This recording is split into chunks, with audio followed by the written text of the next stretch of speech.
At a lavish family barbecue, I accidentally brushed my shoulder against my brother-in-law. He slapped me hard across the face in front of 40 guests and screamed for me to clean up my mess and get out. I looked at my sister, expecting her to defend me, but she simply crossed her arms and told me to apologize or leave. So I wiped the blood from my lip, smiled, and walked away. They thought they had finally put the family failure in her place. They had no idea that their perfect lives were about to be dismantled piece by piece before the party even ended. Before I continue this story, let me know where you are watching from in the comments below. Hit like and subscribe if you have ever had to stand up to toxic family members who thought they could walk all over you. My name is Claire, 33 years old. To my family, I am just a struggling IT worker drowning in debt, the ultimate disappointment compared to my younger sister. They do not know that I actually run a highly successful cybersecurity firm that secures systems for major national banks. I learned long ago to keep my wealth hidden from people who only see me as a resource. But that morning, my patience was about to be tested beyond its absolute limits. My phone buzzed at 5 in the morning with a demanding text from my sister Brittany. She told me to get over to her new house immediately to start setting up for their housewarming barbecue. By 6 in the morning, I was pulling my 10-year-old sedan into the driveway of a sprawling $5 million mansion in Buckhead, Atlanta. The property was massive, complete with a sweeping driveway, manicured gardens, and towering columns that screamed of new money. Brittany, who is 30, calls herself a lifestyle influencer. In reality, her entire online persona is funded by her husband and our parents. As soon as I walked through the heavy double doors, she handed me a clipboard filled with tasks. She did not say hello or offer me a glass of water. She just pointed toward the backyard and told me the catering staff had canceled, so I was in charge of the grill. The Atlanta heat was already brutal by mid-morning, while my parents, Richard and Patricia, arrived and immediately settled into the air-conditioned living room. I was outside hauling heavy bags of charcoal and arranging heavy patio furniture. I spent hours marinating meats, setting up tables, and making sure the outdoor kitchen was pristine. Through the massive glass windows, I could see them laughing and sipping mimosas. My mother, Patricia, is a woman deeply obsessed with appearances and status. My father, Richard, is currently trying to save his failing manufacturing company, though he still acts like a titan of industry.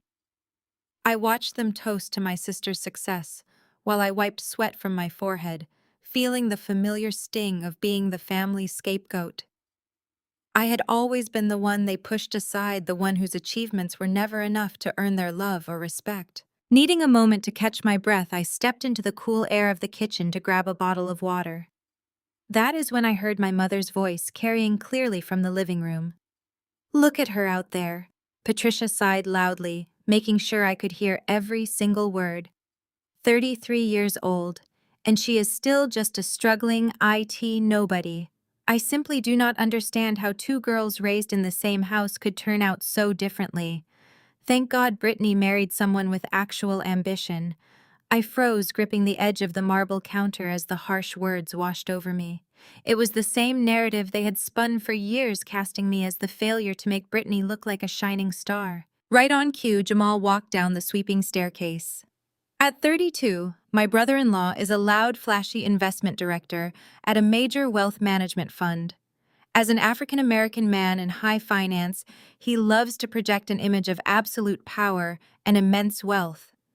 He was wearing a custom silk shirt and a diamond-encrusted designer watch that caught the morning light. He walked into the kitchen, poured himself a fresh mimosa, and looked me up and down with blatant disgust. He treated me less like a sister-in-law and more like an unwelcome pest that had invaded his flawless domain. Claire, Jamal said, his voice dripping with heavy condescension. "Are you going to stand around drinking my bottled water? Or are you going to get back to the grill? The guests will be here soon, and I do not pay for this kind of luxury just to have my lazy sister-in-law ruining the aesthetic." I gripped the plastic water bottle tightly, forcing myself to remain calm. "I have been working outside for 4 hours, Jamal. I just needed a quick break to cool down." "A break?" he scoffed, laughing loudly, as if I had told a hilarious joke. He turned to my parents, who had wandered into the kitchen to greet him. Do you hear this? The IT help desk worker needs a break from flipping burgers. This is exactly why you are broke, Claire. You have no hustle. You have no drive. In my world, we work 24/7 to secure the bag. You should be taking notes instead of complaining. My father nodded in enthusiastic agreement, crossing his arms over his chest. Listen to him, Claire. Jamal is currently working on a loan that is going to save my business. He understands exactly what it takes to succeed in the real world. You have always been a burden to this family, but the least you can do today is make sure Brittany's party is absolutely perfect. Do not embarrass us in front of Jamal's high-profile friends. If you cannot handle a simple barbecue, maybe you do not belong here at all. I stood there listening to the people who were supposed to love me tear me down to elevate a man who is nothing but a fraud. I knew things about Jamal that would make their blood run cold, things my cybersecurity team had uncovered during a routine bank audit just weeks prior. But I kept my mouth shut, swallowed my pride, and walked back out into the blistering heat to tend to the grill. I played the role of the dutiful, pathetic sister because I knew the trap was already set. I just had to wait for them to walk right into it. The guests would be arriving shortly, and the real nightmare for my family was only just beginning. By 1 in the afternoon, the heavy iron gates of the estate swung open to admit a steady parade of luxury vehicles. 40 of Atlanta's most elite socialites and high-ranking finance executives spilled onto the manicured lawns. Women in designer sundresses and men in tailored linen suits filled the patio, holding crystal glasses and laughing loudly. I stood over the smoking grill, flipping expensive cuts of meat, while the heavy smoke clung to my hair and clothes. My sister glided through the crowd like a queen, greeting her subjects, making sure the hired photographer captured her best angles for her fake online life. She completely ignored me unless she needed to bark an order. Jamal was completely in his element. He strutted across the limestone patio, his custom-tailored silk jacket catching the afternoon breeze.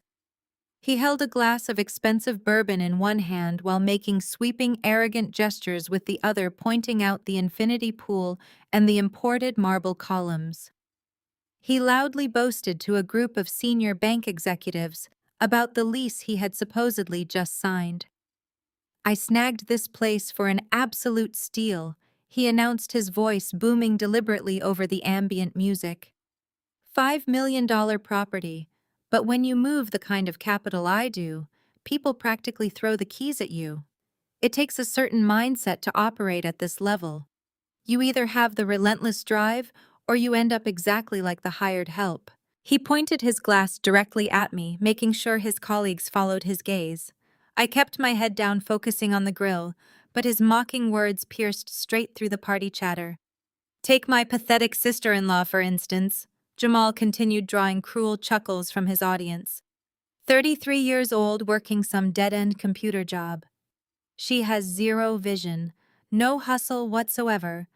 That is exactly what happens when you lack ambition, gentlemen.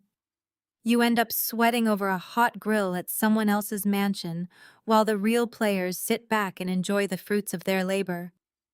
My mother, Patricia, stood right beside him, nodding in agreement and sipping her champagne, completely unfazed that her own daughter was being used as a humiliating punchline. The afternoon dragged on, and the Georgia heat became oppressive. I was exhausted, my feet aching terribly from standing on the hard stone, but I pushed through, waiting for the right moment. Suddenly, Brittany marched over to the grill, snapping her manicured fingers directly in my face. "Claire, stop playing with the food," she ordered sharply. "The catering staff is totally useless, and the guests inside need refills immediately. Go to the kitchen, grab the large silver tray, and bring out the vintage red wine Jamal just opened. And do not drop anything. One bottle costs more than you make in an entire month." I wiped my greasy hands on my apron, took a deep, calming breath, and walked into the air-conditioned kitchen. I poured the expensive dark red wine into a dozen heavy crystal goblets, arranging them carefully on a massive silver serving tray. The tray was incredibly heavy, pulling painfully at my tired arm muscles as I balanced it and walked back out onto the crowded patio. The outdoor space was now packed shoulder to shoulder, with wealthy guests mingling and laughing loudly. I carefully navigated through the sea of designer outfits, keeping my eyes locked on the tray to keep the glasses perfectly steady. "Excuse me," I murmured repeatedly, trying to find a clear, safe path toward the main seating area. Jamal was standing right in the middle of the narrow walkway, loudly finishing a story for his sycophantic friends. He threw his head back in arrogant laughter, stepping backward rapidly without bothering to look behind him. At that exact second, a woman in a bright yellow dress bumped firmly into my back.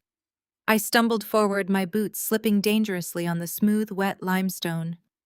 I fought desperately to keep the tray level, but the sudden violent shift in momentum sent a sharp ripple through the wine glasses. I braced my body as my shoulder brushed lightly against Jamal's back. I miraculously managed to save the heavy tray, preventing the glasses from shattering on the ground, but a single drop of dark red wine splashed over the rim of a goblet. I watched in slow horror as that one tiny crimson drop landed squarely on the sleeve of Jamal's immaculate silk jacket. The laughter died instantly. Jamal looked down at the small red stain blooming on his expensive sleeve. His face contorted, shifting rapidly from arrogant amusement to absolute pure rage. He spun around, and before I could even open my mouth to speak or explain, his heavy hand swung violently through the air. The sound of his palm striking my cheek echoed across the patio like a gunshot. The brutal physical force of the slap snapped my head sharply to the side, and the heavy silver tray crashed from my hands. Crystals shattered into hundreds of jagged pieces, sending dark red wine pooling across the expensive white stone. My cheek burned with a blinding white-hot pain, and I instantly tasted the metallic tang of blood welling inside my mouth. The entire party fell dead silent. The background music seemed to fade away, leaving nothing but the sound of ice cubes clinking on the wet stone. Nobody moved. Nobody breathed. I stood completely frozen, pressing my trembling hand to my stinging face, staring at the man who had just struck me. Jamal did not give me a single second to process the assault. He grabbed me violently by the upper arm, his large fingers digging painfully into my flesh like a vice. His eyes were wide and wild with unhinged fury. "Do not you ever touch me again!" he screamed, his voice cracking with rage. He yanked me forward, dragging me forcefully through the shattered glass and spilled wine toward the side gate of the property. I stumbled awkwardly, trying to keep my footing, as he pulled me along like a worthless rag doll in front of the horrified crowd. "You clumsy, pathetic failure," he roared, shoving me aggressively toward the wrought iron exit. "Look what you did to my jacket. Clean this mess and get out. Get out of my house right now." He released my bruised arm with a violent shove, sending me stumbling against the heavy iron gate. I braced my hands against the hot metal, catching my breath as the shock slowly wore off. I turned back to look at the crowd. 40 pairs of eyes stared back at me, wide with shock. My gaze cut through the stunned crowd and searched frantically for a lifeline. The physical pain radiating across my jaw was nothing compared to the sudden suffocating realization that I was entirely alone in a sea of people. I looked past the horrified guests and locked eyes with my father. Richard stood perfectly still by the edge of the infinity pool. His tailored suit looked impeccably pressed, but the man wearing it was a coward. I waited for the protective instinct that a father should naturally possess to kick in. I waited for him to step forward to shout at the man who had just assaulted his daughter, to demand basic human respect. Instead, he simply lowered his eyes to his polished leather shoes. He deliberately turned his body away from me, picking up his glass and pretending to be intensely interested in the ice cubes clinking inside it. The betrayal settled heavy and cold in the pit of my stomach. My father had just watched a grown man strike me forcefully across the face, and his only response was to look the other way. A sharp clicking of heels on the wet limestone broke the heavy silence. My mother stepped forward from the shadow of the patio awning. Her face was tight, not with motherly concern or outrage over my bleeding lip, but with raw social panic. She quickly scanned the faces of the wealthy executives and local elites, attempting to gauge just how much reputational damage this little scene had caused her precious image. Patricia marched directly up to me. She did not reach out to touch my burning cheek. She did not ask if I was hurt. She leaned in uncomfortably close and lowered her voice to a harsh, furious whisper. "Do not embarrass us, Claire," she hissed, her tone laced with pure venom. "Stop standing there looking like a kicked dog and fix this right now." I stared at her, struggling to comprehend the actual words coming out of her mouth. "Mom, he just hit me," I managed to say, my voice thick with shock and disbelief. Patricia narrowed her eyes and shook her head dismissively. "He reacted because you were clumsy and ruined a piece of custom clothing worth more than your entire bank account," she retorted sharply. "You need to understand the bigger picture here. Jamal is in the middle of securing the massive bank loan that will save your father's failing company. We are weeks away from total bankruptcy, and you are jeopardizing our only lifeline with your pathetic clumsiness. Apologize to him immediately before you ruin our final chance at financial survival." Before I could even process the sheer cruelty of my mother prioritizing a bank loan over my physical safety, my sister pushed her way to the front. Brittany crossed her arms tightly over her chest, glaring at me with a level of disgust usually reserved for toxic waste. Her fake influencer smile was completely gone, replaced by the sneering entitlement she had perfected since childhood. "You ruin absolutely everything," Claire Brittany spat, loudly, ensuring her voice carried across the patio to her stunned audience. Today was supposed to be a flawless celebration of our new home and our massive success. Instead, you drop expensive crystal everywhere and embarrass my husband in front of his most important colleagues. You are a walking disaster. I looked from Brittany to Patricia, and then back to Richard, who was still cowardly avoiding my gaze. The dynamic was completely laid bare. They viewed Jamal as their wealthy savior, and I was nothing but the expendable trash they could kick around to appease him. "Apologize to my husband right now," Brittany demanded, pointing her manicured finger toward the wrought iron gate. "Apologize to him for ruining his jacket and ruining my party, or leave and never come back. If you walk out those gates without making this right, you are dead to this family." The threat hung heavily in the humid Atlanta air. A few guests shifted uncomfortably, waiting to see if I would drop to my knees and beg for forgiveness. Jamal stood tall, folding his arms over his broad chest, completely confident that I would break under the combined pressure of my parents and my sister. He wore a triumphant smirk, absolutely certain that he had successfully asserted his dominance over the worthless IT worker. But as I stood there listening to the demands of the people who shared my blood, something fundamental inside my chest finally snapped shut. The desperate childhood need for their approval evaporated completely. The deeply ingrained fear of being a disappointment vanished into thin air. In their place, a cold, calculated clarity took over my mind. They were willing to sell my dignity for a bank loan. They were willing to let a man physically assault me because they believed he held the keys to their financial salvation. They chose a shiny illusion over their own daughter. I did not scream. I did not cry. I did not raise my voice or launch into a defensive tirade. Instead, I reached up slowly and wiped the single drop of blood from the corner of my lip. I looked at the red smear on my thumb, and then I looked directly into Jamal's arrogant eyes. A slow, chilling smile spread across my face. It was the kind of deeply detached smile that made Jamal's triumphant smirk falter for just a fraction of a second. The smile of someone who held a nuclear launch code and was completely at peace with pressing the button. "All right," I said, my voice perfectly steady and eerily calm, echoing clearly across the dead-silent patio. "Enjoy the party." I did not wait for their response. I turned my back on my parents.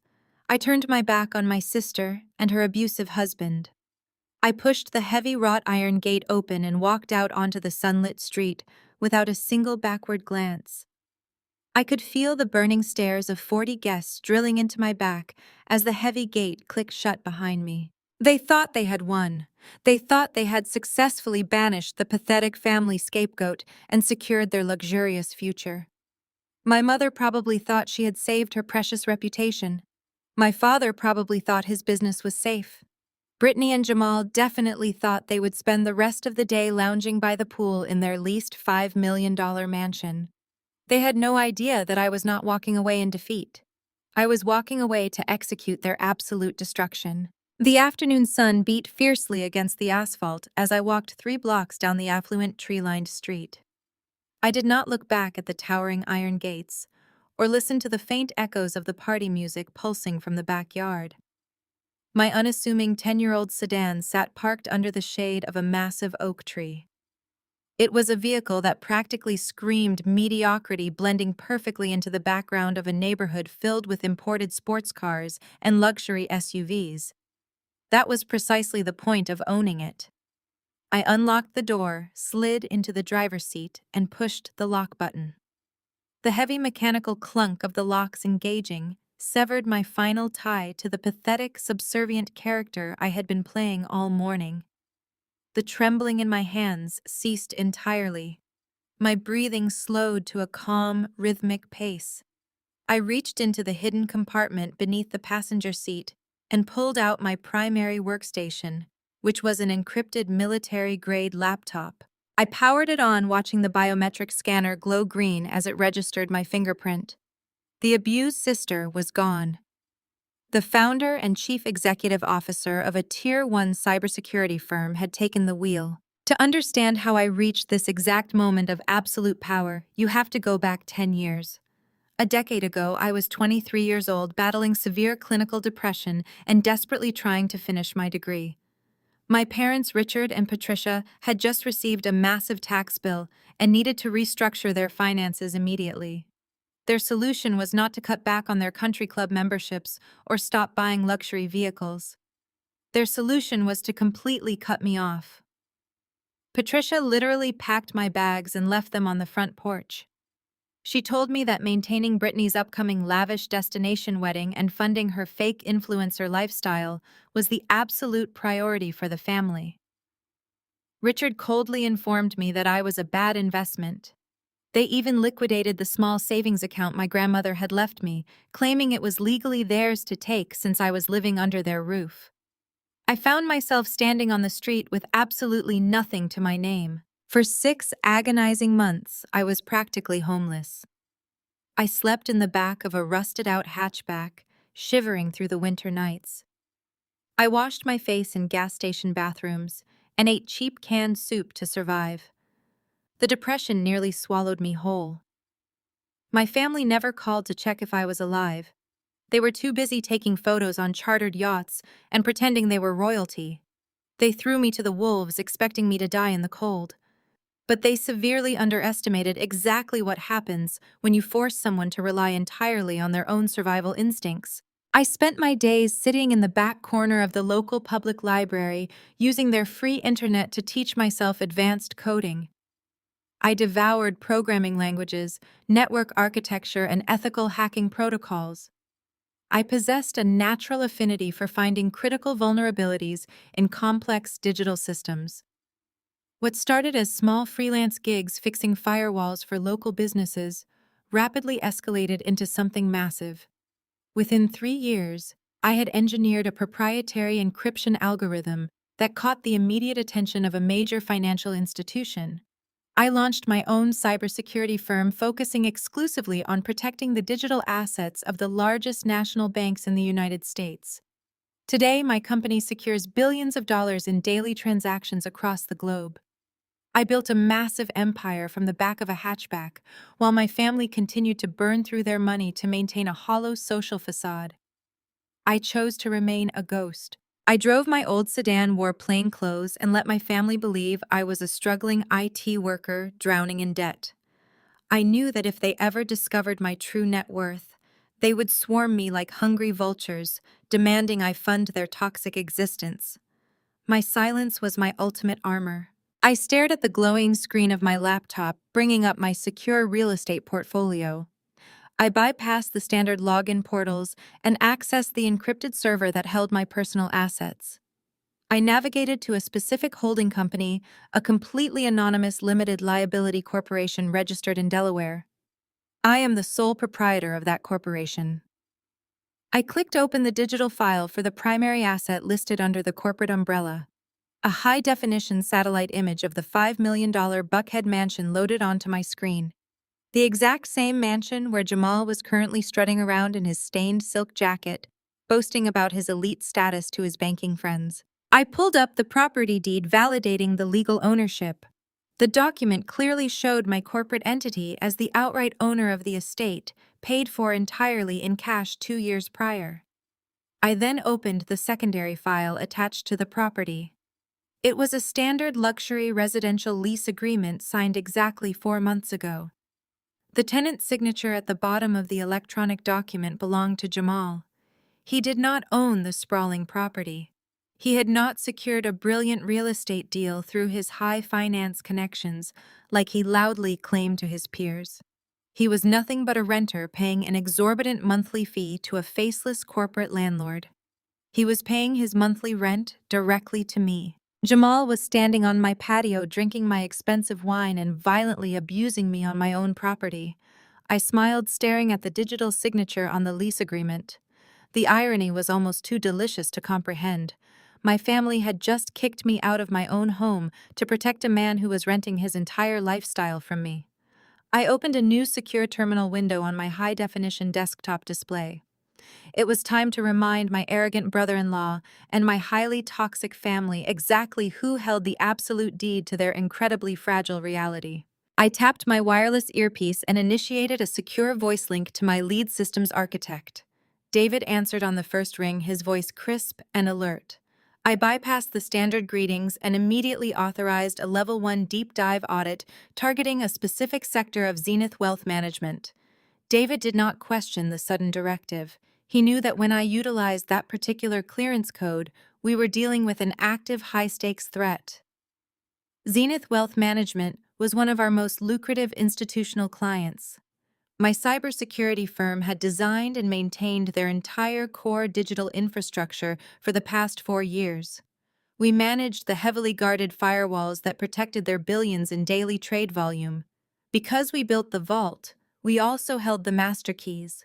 I gave David the exact employee identification number for my arrogant brother-in-law. I wanted every digital footprint, every hidden transaction, and every single keystroke Jamal had made on the bank network over the last 24 months, pulled and analyzed immediately. I sat in the sweltering heat of my parked car watching the encrypted data streams cascade across my laptop display as David routed the live feed directly to my screen.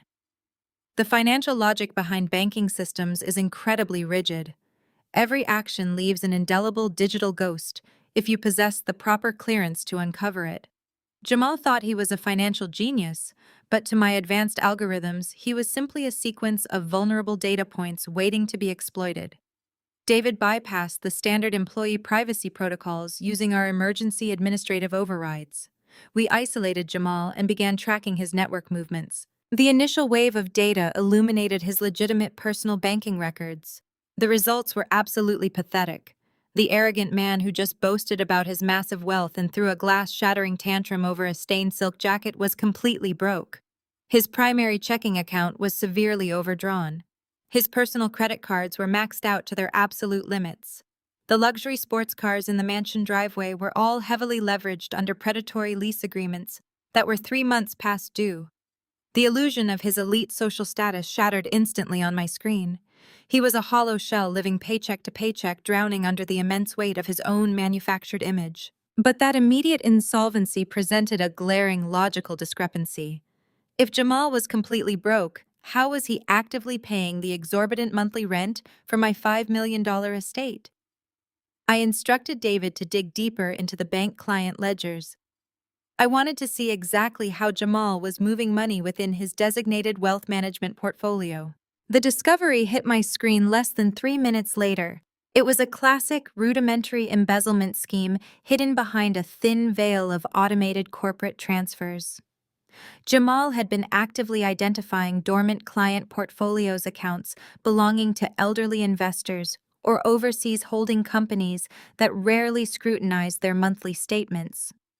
He was systematically siphoning funds from these accounts, utilizing fake vendor invoices and dummy corporate entities to mask the illicit withdrawals. David isolated the exact routing numbers and matched them against the hidden offshore shell accounts controlled by Jamal. The scale of the theft was staggering.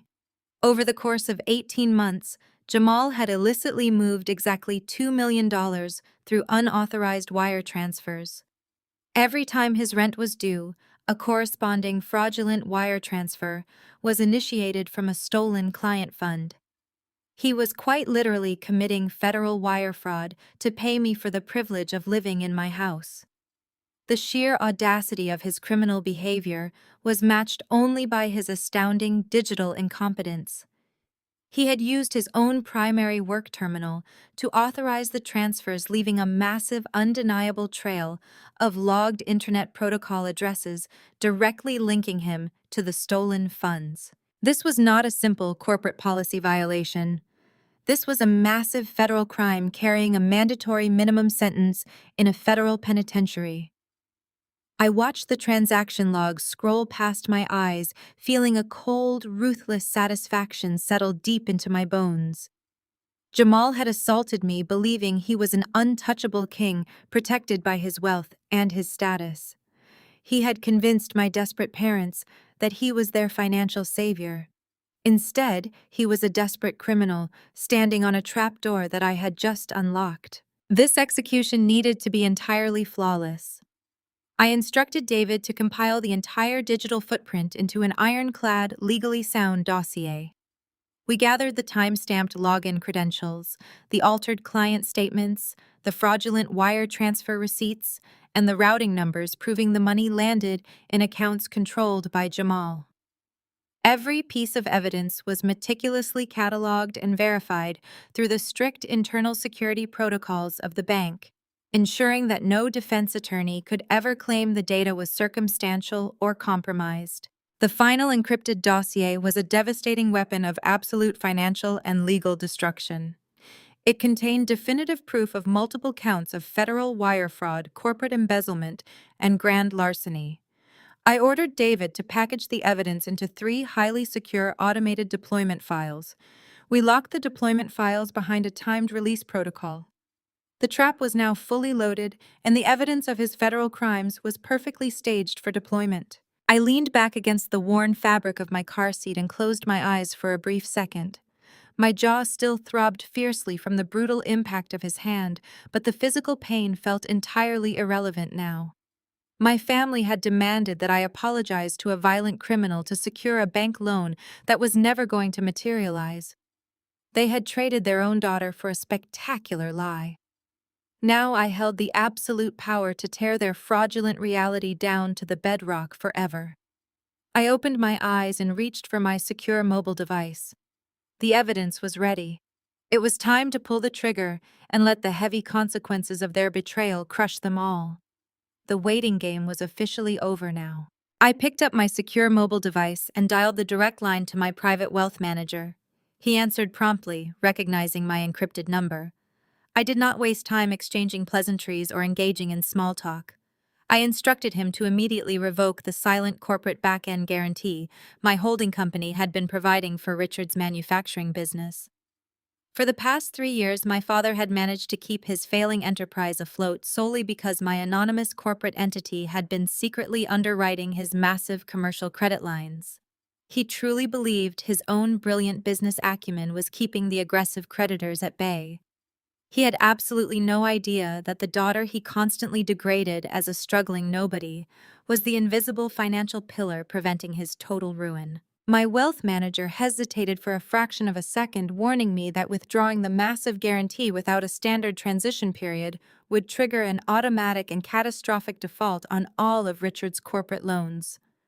The bank would instantly freeze his operating accounts, halt his payroll, and begin ruthless liquidation proceedings by Monday morning. I told him that was exactly the intended outcome.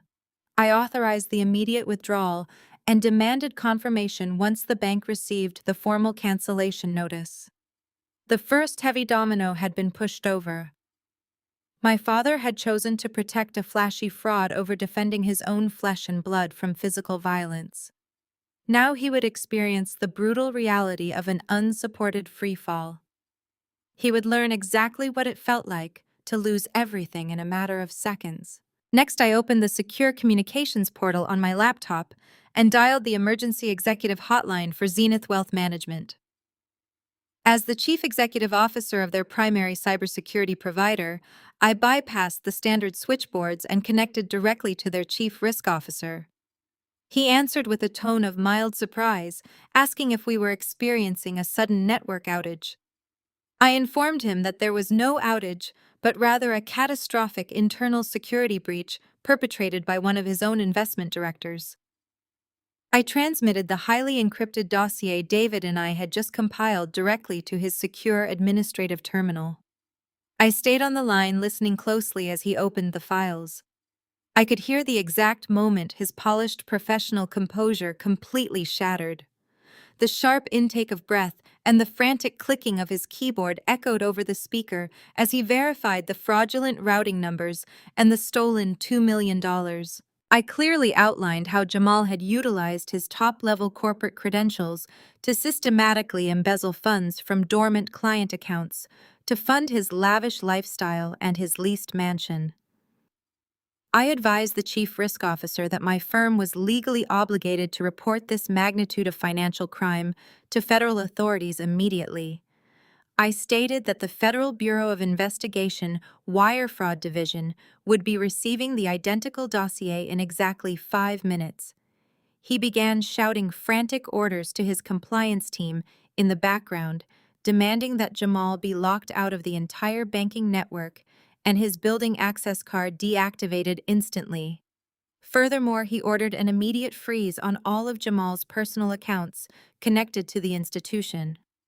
I terminated the connection, leaving the panicked bank executives to handle the absolute disaster unfolding in their laps. Jamal's arrogant high finance career was effectively dead, and his freedom was rapidly expiring. He was no longer a wealthy director. He was a fugitive waiting to be caught. The third and final call was to my lead property management attorney. He managed the vast real estate portfolio owned by my anonymous corporation, including the Buckhead estate. I demanded his immediate attention and instructed him to pull the specific lease agreement for the mansion. I calmly informed him that the current tenant had just committed a violent physical assault against me directly on the premises. The luxury lease agreement I had drafted for all my high-end properties contained a strict zero-tolerance clause regarding criminal behavior, physical violence, and illicit activities. Any violation of this specific clause completely bypassed the standard 30-day eviction notice period dictated by state law. It gave the landlord the explicit right to reclaim the property immediately to prevent further damage or liability. I ordered my attorney to invoke the emergency eviction protocol right this second. I wanted the violent tenant and all his unauthorized guests removed from my property before the afternoon was over. My attorney, who was ruthless and highly efficient, did not ask unnecessary questions. He assured me that an elite private security contractor specializing in high-net-worth asset protection would be dispatched to the estate within the hour to execute the immediate removal. These were not regular security guards but trained professionals who handled hostile corporate evictions. He also confirmed he would notify the local police department regarding the physical assault to ensure the sudden eviction carried the full, unquestionable weight of law enforcement backing. I approved his aggressive timeline and hung up the phone. I sat in the quiet, air-conditioned cabin of my car watching the leafy branches of the oak tree sway in the heavy summer breeze. The intricate web of destruction I had just unleashed was completely invisible to the naked eye, but it was moving with terrifying speed. I had systematically dismantled my father's entire financial legacy, obliterated my brother-in-law's fraudulent career, and initiated the aggressive removal of my sister's fake high society lifestyle. They had demanded that I apologize to a criminal to save their fragile illusions of grandeur. They had treated me like disposable trash to be swept away. Now they were about to discover the devastating consequences of crossing a woman who controlled the very digital ground they walked on. I placed my hands on the steering wheel, feeling an overwhelming sense of absolute calm wash over me. The trap was fully sprung, and there was absolutely no escape for any of them. Back at the sprawling Buckhead estate, the mood had rebounded with forced exuberance. Jamal stood at the center of the limestone patio, completely unbothered by the violent assault he had just committed. In his mind, he had simply removed a stain from his perfect life. He snapped his fingers at a hired waiter demanding a fresh glass of vintage champagne. The 40 elite guests, holding their own crystal glasses, gathered around him like moths drawn to a flame. They murmured their approval, eager to align themselves with the man who seemingly possessed unlimited wealth and power. Brittany stood proudly by his side. She had already touched up her makeup and was holding her phone high, recording a live video for her fake social media followers. She flashed her bright, perfectly practiced smile, leaning her head against Jamal's shoulder. Patricia and Richard stood in the front row of the crowd, beaming with immense pride. My parents looked at Jamal with a level of admiration they had never once directed toward their own daughter. They had traded my physical safety for this exact moment of high society validation. "Listen up, everyone," Jamal shouted, his deep voice commanding the attention of the entire patio. He raised his champagne glass high into the humid Atlanta air. "Let us make a toast. To endless success, to ruthless ambition, and to my beautiful wife, Brittany. We worked hard to secure this $5 million sanctuary, and we only surround ourselves with winners. To the elite life." To the elite life, the 40 guests echoed in unison, raising their glasses toward the cloudless sky. Sitting inside my parked sedan 3 blocks away, I watched the live feed from the hidden patio security cameras on my laptop screen. I saw Jamal raise his glass. I saw my parents smiling in the background. I cracked my knuckles, hovered my fingers over the keyboard, and executed the master override command. At the exact moment the expensive champagne touched Jamal's lips, the ambient party music abruptly died. The sudden heavy silence was jarring. A fraction of a second later, every single light on the property, both inside the massive mansion and across the sprawling outdoor entertainment area, completely shut off. The sudden loss of power drew confused murmurs from the wealthy crowd. "What is going on?" Brittany asked, lowering her phone and frowning at the dark windows of the house. Jamal lowered his glass, his arrogant smile faltering slightly. "Just a minor breaker issue," he announced smoothly, projecting false confidence to his guests. "This smart home system is highly sensitive. Give me 1 second to reset it from my phone." He pulled his device from his pocket and frantically tapped the screen, opening the centralized management application. A loud, heavy metallic clang echoed across the estate, cutting through the murmurs of the crowd. The massive wrought iron security gates at the front of the driveway had automatically engaged.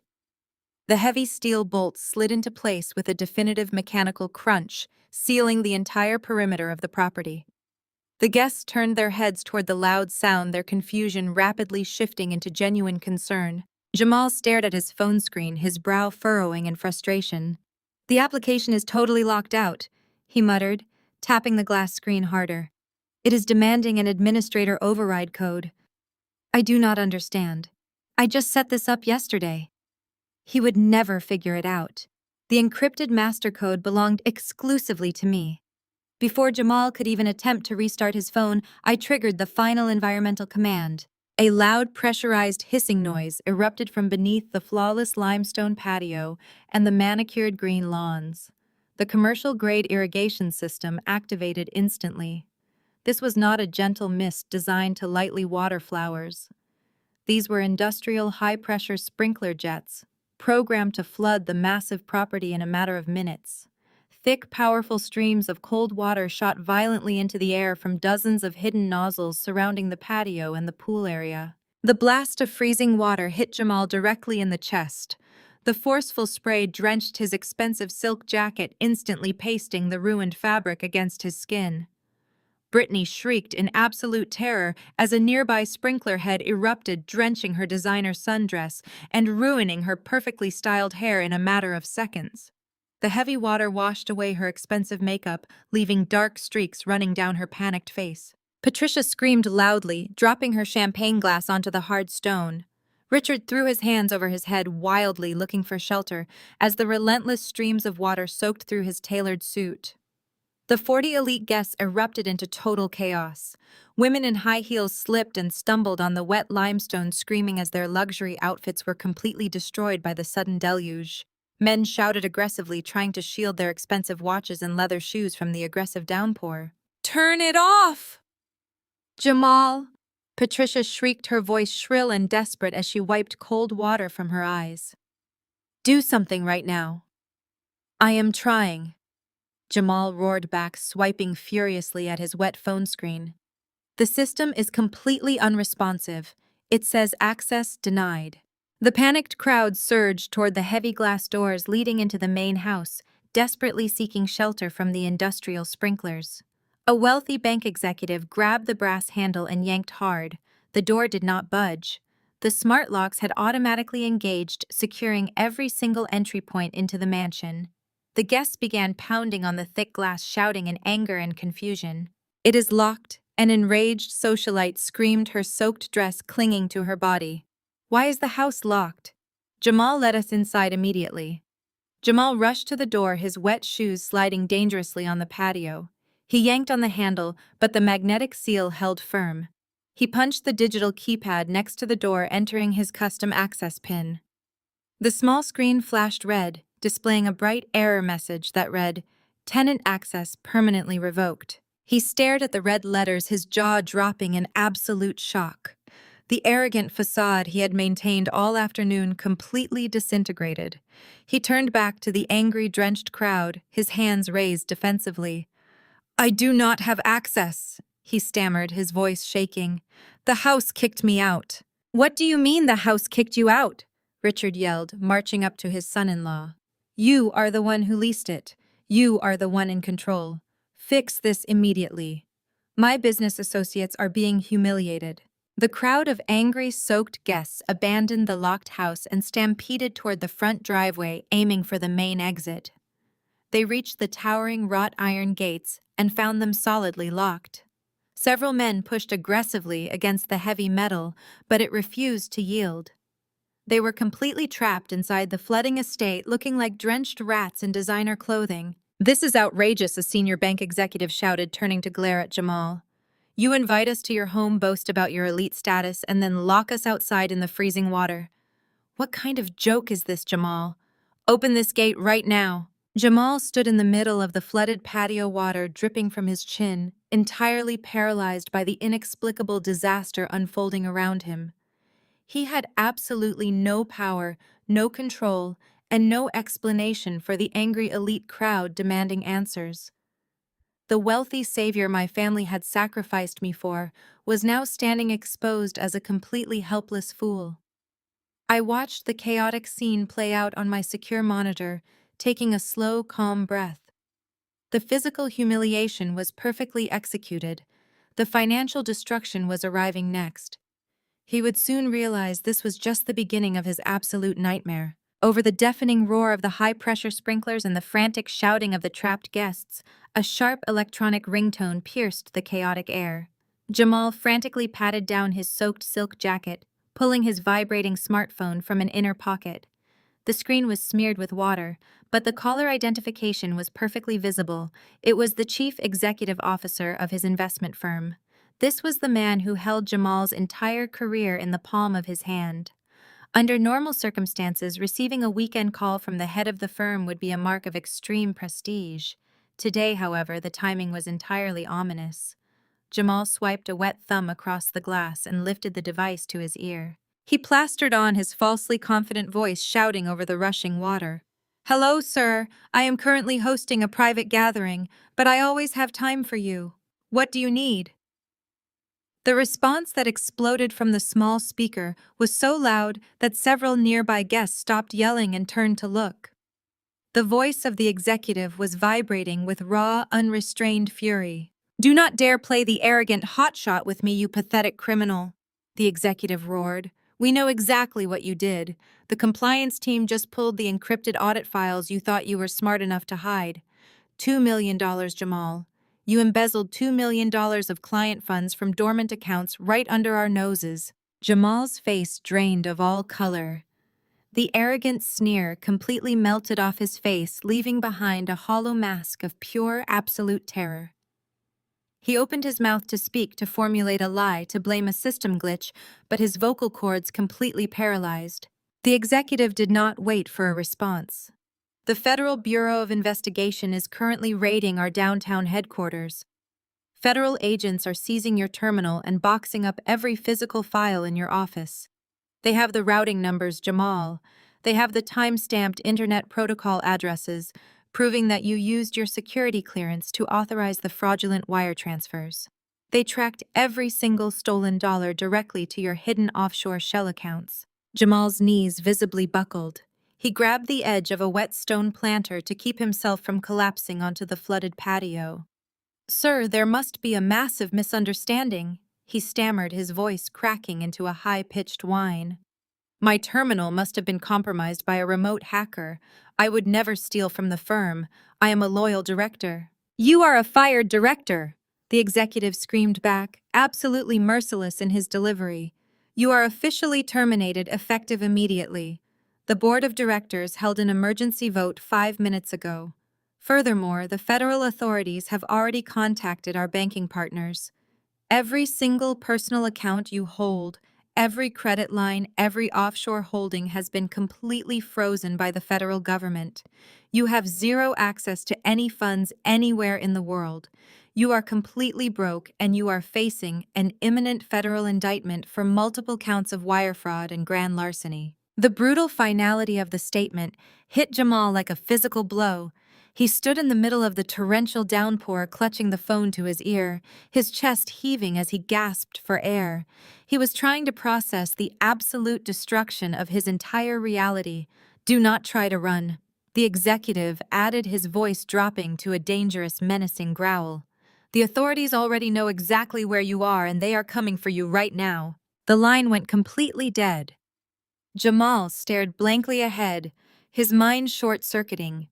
His fingers went entirely numb. The expensive smartphone slipped from his trembling grip and fell onto the limestone patio, splashing into a deep puddle of water and shattered glass. He did not even try to retrieve it. The man who had spent his entire morning boasting about his superior mindset and his vast wealth slowly dropped to his knees. The cold water from the commercial sprinklers battered his bowed head, plastering his ruined custom silk jacket to his shaking shoulders. He wrapped his arms around his stomach, bending forward as he began to hyperventilate loudly. The sharp, ragged gasps echoed his total loss of control. He was having a massive panic attack right in front of the local elite he had tried so desperately to impress. The surrounding guests were senior banking officials and corporate lawyers. They caught the words "embezzlement, federal agents," and "frozen accounts" through the phone speaker. They instantly connected the dots. The man who had invited them to this lavish housewarming party was not a financial genius. He was an active federal criminal. The mood on the patio instantly shifted from angry annoyance over ruined designer clothes to sheer absolute panic. Proximity to a federal investigation was ultimate social poison. Nobody wanted their faces captured on police body cameras attending a party thrown by an embezzler. The crowd erupted into a chaotic frenzy as the reality of the situation finally sank in. A senior vice president from a competing wealth management firm shoved past a soaked decorative shrub, rushing toward the locked iron gate. "Open the gates right now!" he bellowed loudly, rattling the heavy metal bars. "I will not be associated with a criminal." Other guests joined the frantic push toward the exit, pounding their fists against the smart locks. They demanded Richard do something threatening to destroy his remaining business reputation. The people who had just toasted his elite lifestyle were now turning on him, ready to trample him. I watched the magnificent and catastrophic implosion unfold perfectly on my high-definition screen. Jamal knelt pathetically in a puddle of freezing water, gasping loudly for air, while his entire wealthy social circle aggressively abandoned him in sheer absolute terror. He had spent years building a towering fortress of toxic lies, and I had just gleefully detonated the concrete foundation. The ultimate devastating downfall was playing out exactly as engineered. As the frantic guests continued to violently rattle the unyielding wrought iron gates, Richard desperately tried to maintain some semblance of order. He waded through the pooling water, holding his hands up in a placating gesture. He shouted promises to his furious business associates, assuring them that this was merely a temporary technical malfunction. He was still clinging to the desperate hope that his own reputation could somehow survive the catastrophic meltdown of his son-in-law. His entire focus was fixed on managing the public relations disaster unfolding on the flooded patio. He was completely oblivious to the fact that his own personal guillotine was already dropping. Deep inside the saturated pocket of his tailored suit jacket, his mobile phone began to vibrate violently. It was not a standard notification chime, but the distinct, aggressive buzzing pattern reserved strictly for top-tier financial emergencies. Richard initially tried to ignore it, slapping his wet hand against his pocket to silence the device.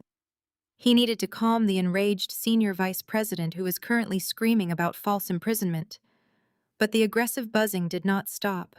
It paused for a fraction of a second before restarting with an urgent, relentless rhythm that demanded immediate attention. Frustrated by the constant vibration, Richard stepped away from the screaming crowd and sought temporary refuge beneath the dripping canvas of a ruined patio umbrella. He reached into his wet pocket and pulled out his device. The bright red priority banner of the incoming email cut clearly through the glare. The sender was the Executive Commercial Lending Division of his primary corporate bank. This was the exact department holding the massive commercial loans that kept his struggling manufacturing company barely afloat. He wiped the wet glass screen with his thumb and opened the message. The subject line was written in stark, uncompromising corporate terminology. It read, "Notice of immediate default and total revocation of commercial credit lines." Richard felt a sudden icy chill wash over his entire body. He squinted at the screen, forcing his aging eyes to process the dense legal paragraphs that followed. The bank coldly informed him that the anonymous private holding company, which had been silently acting as his primary financial guarantor for the past 3 years, had suddenly and irrevocably withdrawn all monetary support. Richard stopped breathing. The words simply did not make logical sense to his arrogant mind. He had always believed that his manufacturing company survived the recent economic downturn strictly because of his own brilliant business acumen. He thought the bank kept extending his massive credit lines because they recognized his superior leadership. The email completely shattered that massive delusion. He had never been a brilliant businessman.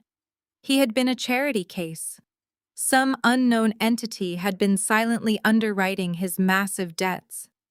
And now, without any warning whatsoever, that invisible safety net had vanished. The email mercilessly outlined the immediate cascading consequences of the withdrawn guarantee. Because the anonymous backing was the sole collateral keeping his high-risk accounts active, the bank was legally obligated to execute an immediate freeze on all corporate assets. His revolving lines of credit were instantly revoked. His operating accounts were locked. The payroll scheduled to be distributed to his hundreds of employees on Monday morning would automatically bounce. The bank explicitly stated that aggressive liquidation proceedings would commence within 48 hours to recoup their exposed capital. Richard stared at the glowing screen while his hands shook uncontrollably. The massive corporate empire he had spent decades building, using it to justify his supreme arrogance and his cruel dismissal of his own daughter, was completely dead. It had been executed with a single digital command.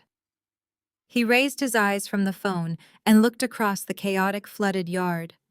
He saw his wife Patricia standing near the ruined catering tables, shivering in her soaked designer dress. She was still frantically trying to appease a group of wealthy socialites. "Patricia," he yelled louder, his voice breaking with pure panic. She finally turned her head, annoyed by his sudden interruption. She waded across the wet limestone, her expensive heels slipping dangerously. She began to scold him immediately, demanding that he do something useful instead of staring at his phone. She insisted he call a private car service to rescue her high society friends. Richard did not say a single word. He simply raised his shaking hand and shoved the glowing screen of his phone directly into her face. Patricia glared at him before lowering her eyes to read the bold red text. I watched on my high-definition monitor as the exact moment of comprehension hit her. All the color instantly drained from her perfectly contoured face, leaving her looking pale and terrified. Her jaw dropped open, but no sound emerged. She snatched the phone from his hands, reading the catastrophic legal terms. "It is gone," Richard whispered, his voice totally defeated. "The company is dead. The bank froze everything. We have absolutely nothing left to fall back on." Patricia looked up from the screen, her eyes wide with unadulterated horror. "What do you mean it is gone?" she demanded, her voice shaking wildly. "How can an anonymous guarantor just pull out? Who was covering our loans? We are going to lose the house, Richard. We face personal bankruptcy by Monday." She gripped the lapels of his ruined suit violently, shaking him as if she could physically fix the disaster. But Richard simply stood there, completely paralyzed by his sudden spectacular ruin. The lavish barbecue they had demanded I orchestrate, the party they had used to humiliate me and elevate a criminal, had transformed entirely. It was no longer a celebration of their high society status. It was a watery, freezing graveyard of their absolute worst ambitions. They stood shivering in the ruins of their fake wealth, finally realizing that their cruel actions had inescapable consequences. The chaotic shouting at the front of the estate was suddenly drowned out by the low, powerful rumble of heavy diesel engines. Through the thick iron bars of the locked security gate, the panicked guests watched as 3 black SUVs pulled up to the curb. The vehicles were heavily tinted and completely devoid of any identifying corporate logos. They parked in a tactical formation, blocking the driveway and boxing in the luxury sports cars belonging to the attendees. The heavy doors of the SUVs swung open simultaneously. A team of 8 elite private security contractors stepped out onto the sun-baked asphalt. These were not local neighborhood watchmen or standard event bouncers. They moved with the terrifying synchronized precision of former military operatives. They wore tailored black tactical gear, equipped with visible communication earpieces and utility belts. Their expressions were entirely stoic, betraying absolutely no emotion as they surveyed the drenched, hysterical crowd trapped inside the flooded property. The sudden arrival of the intimidating security detail caused a brief, stunned silence to fall over the patio. Even the hissing of the industrial sprinklers seemed to fade into the background as the lead contractor strode purposefully toward the gate. He was a towering man with broad shoulders and cold, calculating eyes. He did not engage with the wealthy executives pressing their wet faces against the iron bars. He did not answer their frantic questions or acknowledge their demands to be released. Instead, he walked directly to the digital entry keypad mounted on the stone pillar. He reached into his tactical vest, pulled out a specialized electronic keycard, and swiped it over the scanner. A sharp metallic click echoed through the humid air as the magnetic lock instantly disengaged. The massive wrought iron gates groaned and slowly swung inward, automatically triggered by the emergency override command I had authorized from my vehicle. The moment the path was clear, the high society guests surged forward like a stampeding herd. The wealthy bankers, local socialites, and corporate executives shoved past one another, desperate to escape the disastrous flooded compound. They did not stop to thank my parents for the barbecue. They did not offer any words of comfort to my completely ruined brother-in-law. The people who had been enthusiastically drinking his expensive champagne just 20 minutes prior now treated him like highly infectious poison. As they rushed through the open gates, they cast sideways glances, filled with absolute disgust and blatant judgment toward my family. Several guests loudly ordered their spouses to delete any photographs they had taken at the event, terrified that their personal brands would be associated with a man actively hunted by federal authorities. The elite social circles of Atlanta are incredibly small and vicious. My family watched their entire reputation being permanently shredded right in front of their eyes. The lead security contractor ignored the fleeing crowd and marched directly onto the flooded limestone patio. He waded through the pooling water, his heavy combat boots crushing the shattered crystal glasses scattered across the ground. He bypassed my weeping mother and my completely paralyzed father, making a straight line for Jamal. My brother-in-law was still on his knees in the middle of a puddle, shivering violently from the freezing water and the massive shock of his ruined career. The security contractor towered over him, reaching into his jacket to withdraw a bright red folder. He did not offer a polite greeting. He simply dropped the heavy folder directly onto Jamal's wet lap. Jamal stared blankly at the red folder for several seconds before his trembling hands reached down to open it. Inside was a single laminated document bearing the official seal of my corporate property management firm. The contractor spoke in a booming, authoritative voice that carried easily across the entire yard, ensuring that the lingering guests climbing into their cars heard every single word clearly. Jamal, you are being served with an immediate emergency eviction notice, the contractor announced coldly. The legal owner of this property has invoked the strict zero-tolerance clause within your lease agreement. We have time-stamped security footage proving you committed a violent physical assault on these premises less than an hour ago. Because you are an active threat to the safety of others, your tenancy is permanently terminated effective right now. You and your unauthorized guests have exactly 2 hours to gather your personal belongings and vacate the estate. If you are still standing on this soil in 120 minutes, we will physically remove you, and local law enforcement will arrest you for criminal trespassing immediately. The brutal reality of the eviction notice finally snapped Brittany out of her stunned silence. My sister had spent the entire morning parading around the mansion, broadcasting her fake elite lifestyle to thousands of online followers. She built her entire identity on the illusion of immense wealth and untouchable status. Now she was standing barefoot in a flooded yard, wearing a ruined designer dress, while heavily armed guards officially kicked her out onto the street. Her carefully crafted influencer persona shattered right in front of the people she desperately wanted to impress. She morphed instantly into a screaming child. Brittany lunged forward, slipping wildly on the wet stone, and thrust her finger directly into the chest of the towering security guard. "You cannot do this to us!" she shrieked, her voice cracking into a deafening wail. "We paid for this house. My husband is a top investment director. You are just a hired thug. I will sue you. I will sue the landlord. I will destroy this entire company on social media. Do you have any idea who I am, you absolute nobody?" The security contractor did not even flinch. He looked down at Brittany with an expression of absolute profound boredom. "You are a trespasser with 118 minutes left to pack your bags," he replied evenly. "I strongly suggest you start walking right now before I call the police." The next 120 minutes evaporated in a humiliating frenzy of chaotic packing. The elite security contractors did not offer a single ounce of grace. They stood like silent statues in every hallway, ensuring my family grabbed only their personal clothing and leaving behind anything that belonged to the estate. Brittany frantically shoved designer shoes and soaked dresses into trash bags because the contractors refused to let her access the storage room for proper luggage. Jamal moved like a sleepwalker, his arrogant swagger completely destroyed by the looming threat of a federal indictment. Richard and Patricia scrambled to gather their belongings from the guest suite, their faces pale with the terrifying realization of their sudden bankruptcy. Exactly 2 hours later, the security team escorted them down the sprawling driveway. The heavy wrought iron gates groaned open one final time. My family was physically herded out onto the public sidewalk.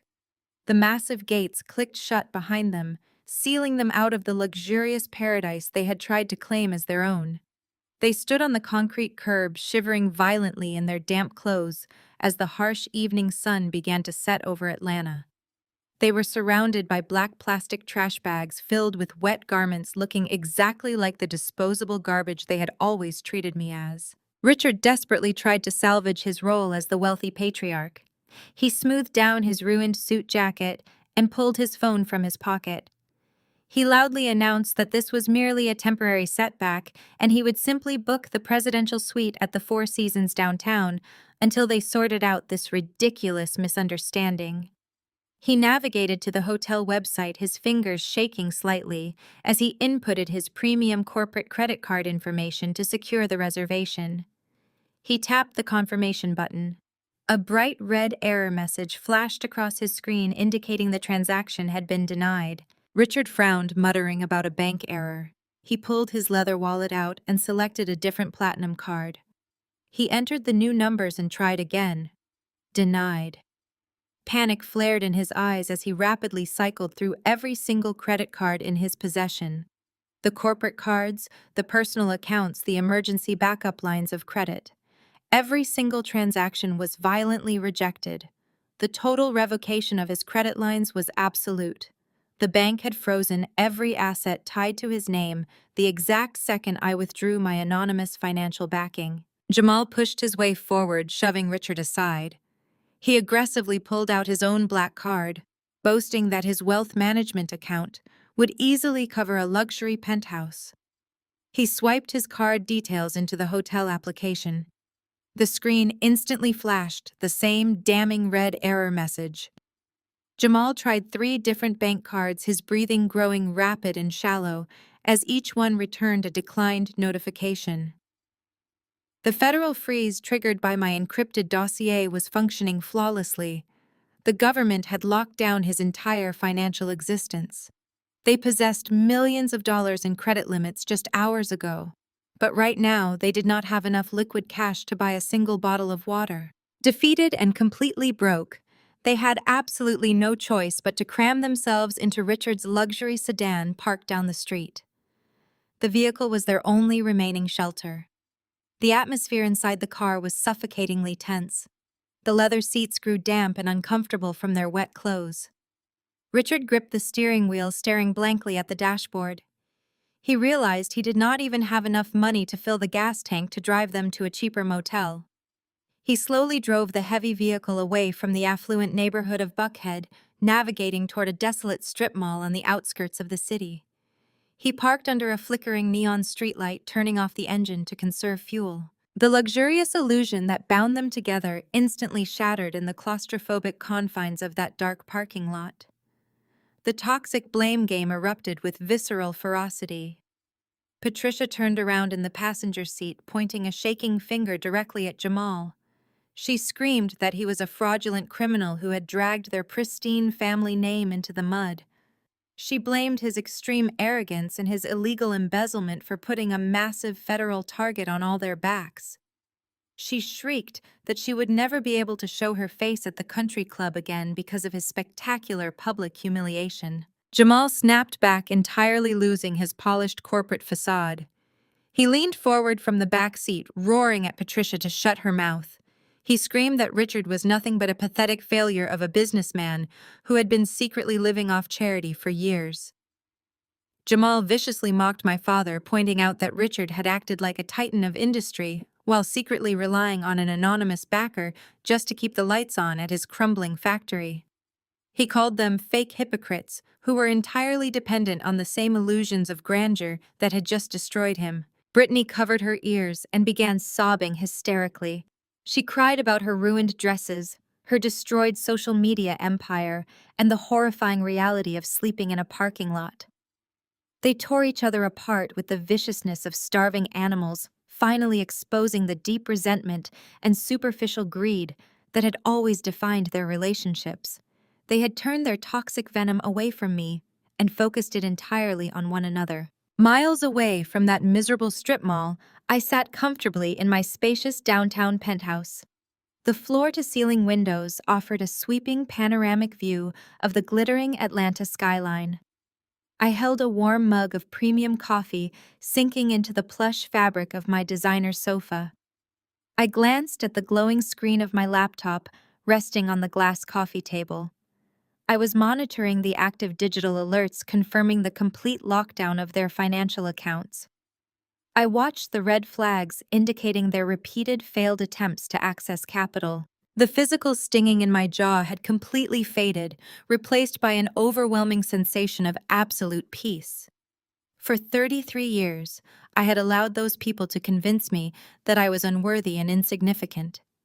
I had absorbed their cruel insults and carried the heavy burden of their impossible expectations. Tonight I was entirely free. I took a slow sip of my coffee, enjoying the quiet serenity of my secure fortress, while my abusers spent the night tearing each other to pieces in the cold, damp confinement of a parked car. The long night of their absolute despair had only just begun. The morning sun broke brutally through the windshield of Richard's sedan, illuminating a scene of absolute pathetic misery. 4 adults were crammed into a vehicle smelling heavily of stale sweat and damp designer fabric. Their bones ached terribly from sleeping in contorted, uncomfortable positions. Brittany had smeared mascara running down her cheeks, giving her the appearance of a deranged raccoon. Jamal looked completely hollowed out, his custom silk jacket, now a wrinkled, stiff mess of dried red wine and sweat. Patricia groaned loudly, rubbing her stiff neck and instantly complaining about her severe lack of proper espresso. They were exhausted, hungry, and completely stripped of their usual glamorous armor. Richard stared grimly at the nearly empty fuel gauge on the digital dashboard. He slammed his hand against the steering wheel and declared that they had one remaining play left to make. They were going to drive straight to the towering downtown skyscraper of the property management firm that oversaw the Buckhead estate. Jamal immediately agreed, clinging desperately to his last remaining shred of total delusion. He was entirely convinced that the brutal eviction was simply a massive, automated overreaction to a minor lease technicality. He stubbornly believed that if he could just get face-to-face with the anonymous billionaire who owned the holding company, he could easily charm his way out of the crisis. He refused to accept that his financial crimes had caught up with him, assuming his smooth-talking finance persona could manipulate any wealthy landlord. At exactly 8 in the morning, the luxury sedan limped into the loading zone of a massive steel and glass skyscraper situated squarely in the heart of Atlanta's bustling financial district. The family tumbled out of the vehicle looking like a pathetic group of wealthy refugees. They bypassed the high-end coffee shops and marched directly into the pristine marble lobby. The stark, brutal contrast between their disheveled, unwashed state and the immaculate, highly intimidating corporate environment was glaringly obvious. Highly paid executives in sharp, tailored suits side-eyed the bizarre group as they hurried past the digital security turnstiles. Richard led the desperate charge toward the polished granite reception desk. The sharply dressed receptionist looked up, her polite professional smile faltering slightly as she took in their ruined appearances and smelled the stale lake water lingering on their clothes. Richard slammed his hands flat on the desk, demanding an immediate emergency meeting with the primary owner of the limited liability corporation that managed the Buckhead property. He used his most aggressive executive voice, trying to physically intimidate the young woman. Jamal pushed his way in beside his father-in-law, loudly dropping his own corporate title and insisting that a catastrophic systemic error had caused a massive legal misunderstanding regarding his residential lease. The receptionist remained completely unflappable. She calmly typed their names into her system and scanned the resulting digital file. She informed them in a cool, even tone that the anonymous owner was an incredibly busy individual who absolutely never took unannounced meetings. Hearing this, Patricia pushed her way forward, placing her hands together in a frantic, pleading gesture. She actually begged the receptionist, claiming her prominent family had been victims of a terrible crime and simply needed 10 minutes to explain the dire situation to the landlord. She promised they had the financial means to make everything right if they were just given a single chance to speak with the head of the holding company. The receptionist picked up her sleek desk phone and dialed a short extension. She spoke in hushed, urgent tones for a brief moment before placing the receiver back down in its cradle. Her expression shifted into something utterly unreadable. She stood up from her chair and gestured toward a set of private frosted glass elevators. She told the stunned group that the owner had graciously agreed to hear their case and instructed them to head directly up to the executive boardroom on the top floor. The elevator doors opened smoothly on the highest level, revealing a massive glass-walled executive boardroom that hovered high above the Atlanta skyline. The room was intimidatingly silent and reeked of absolute power. A long, polished mahogany table stretched across the center of the room, surrounded by heavy, ergonomic leather chairs. Floor-to-ceiling windows offered a dizzying panoramic view of the bustling city below, making the occupants feel incredibly small and insignificant. The family was ushered inside by a silent assistant, and the heavy glass doors clicked firmly shut behind them, sealing them inside the quiet corporate fortress. As soon as they were completely alone, the toxic dynamics instantly reasserted themselves. Jamal began frantically pacing the length of the long mahogany table. He aggressively rubbed his hands together, trying to forcefully resurrect his arrogant high finance persona from the ashes of yesterday's disaster. He started loudly practicing a smooth, calculated lie. He told Richard that they needed to frame the entire disastrous situation as a catastrophic digital system glitch. Jamal planned to look the anonymous billionaire straight in the eye and claim that a rogue automated banking error had temporarily locked his accounts and wrongfully triggered the security protocol at the mansion. He was absolutely convinced his natural charisma and complex industry jargon would manipulate the landlord into reinstating the luxury lease. Patricia immediately began using the reflective surface of the glass walls to furiously fix her ruined appearance.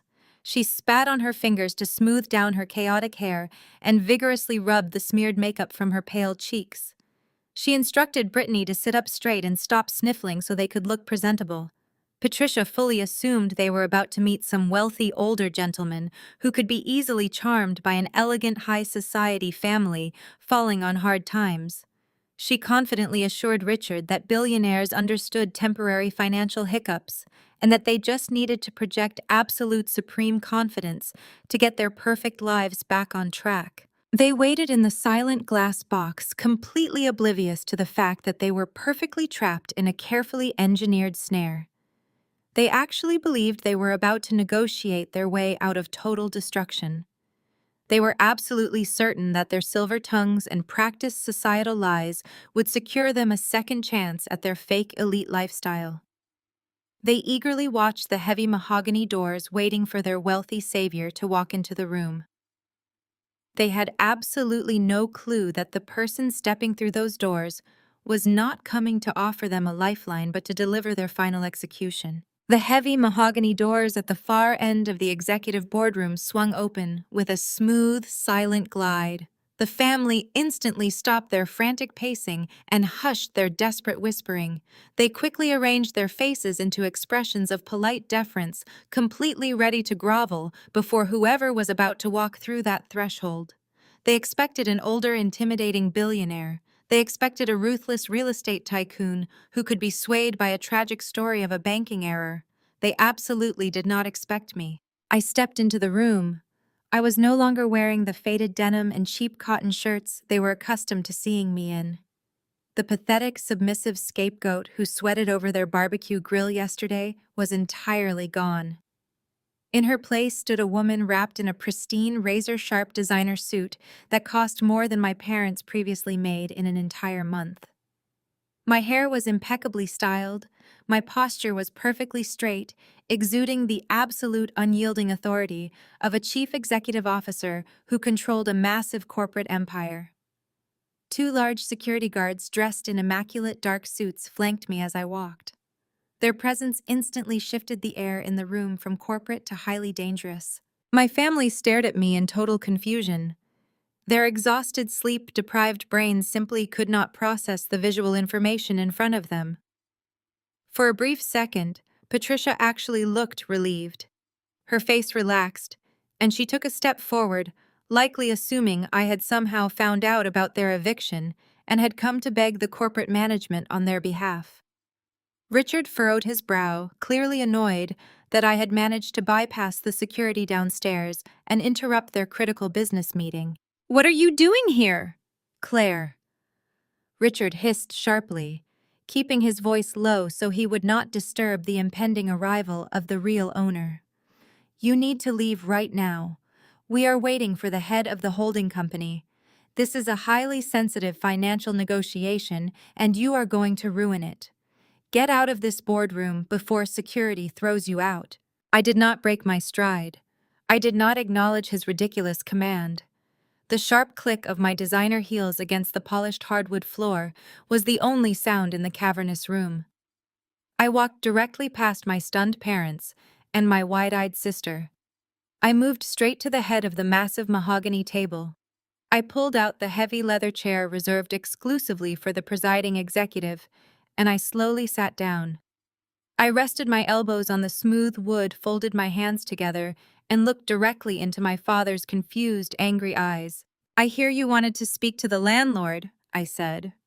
My voice was incredibly calm, carrying clearly across the vast silent space. Total paralysis gripped the room. The absolute cognitive dissonance required to match my face with that statement caused a visible short circuit in their minds. Patricia physically recoiled, taking a staggering step backward until her back hit the glass wall.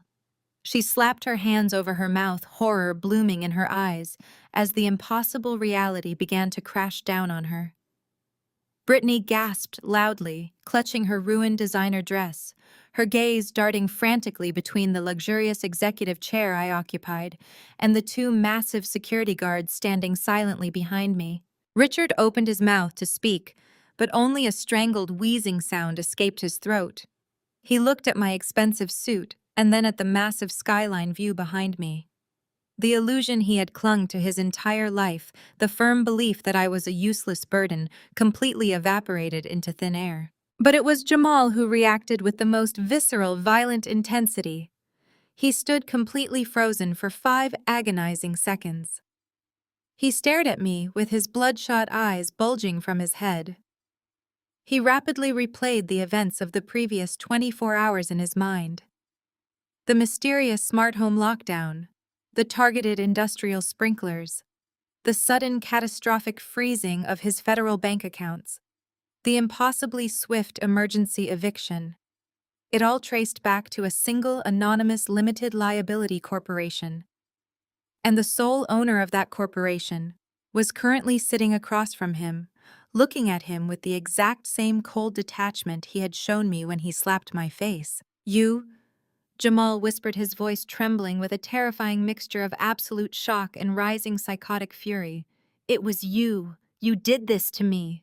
His shock rapidly morphed into explosive, uncontrollable rage.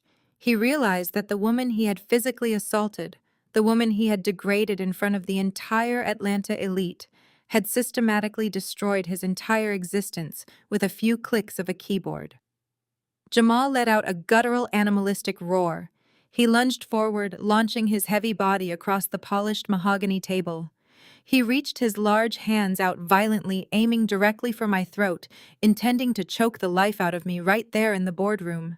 I did not even flinch. I did not blink or lean backward. I simply remained seated, continuing to look at him with supreme, icy indifference. Before Jamal could even clear the halfway point of the long table, the two massive security guards exploded into action. They moved with terrifying, lethal speed.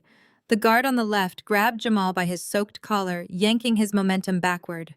The guard on the right drove his heavy shoulder directly into Jamal's ribs, lifting the taller man completely off his feet. They tackled him brutally, slamming his body hard against the thick, frosted glass wall. The impact rattled the heavy panes. They pinned him securely, holding his arms twisted painfully behind his back while pressing his face flat against the cold glass. Jamal thrashed wildly against their iron grip, screaming profanities and kicking his legs. "Let me go!" he roared, his voice echoing violently off the high ceilings. "I will kill you, Claire! I will absolutely destroy you! You ruined my life!" Brittany shrieked, covering her ears and dropping to her knees on the floor. Richard stood frozen, absolutely terrified by the sudden extreme violence. Patricia was openly weeping now, sliding down the glass wall in a state of pure, unadulterated shock.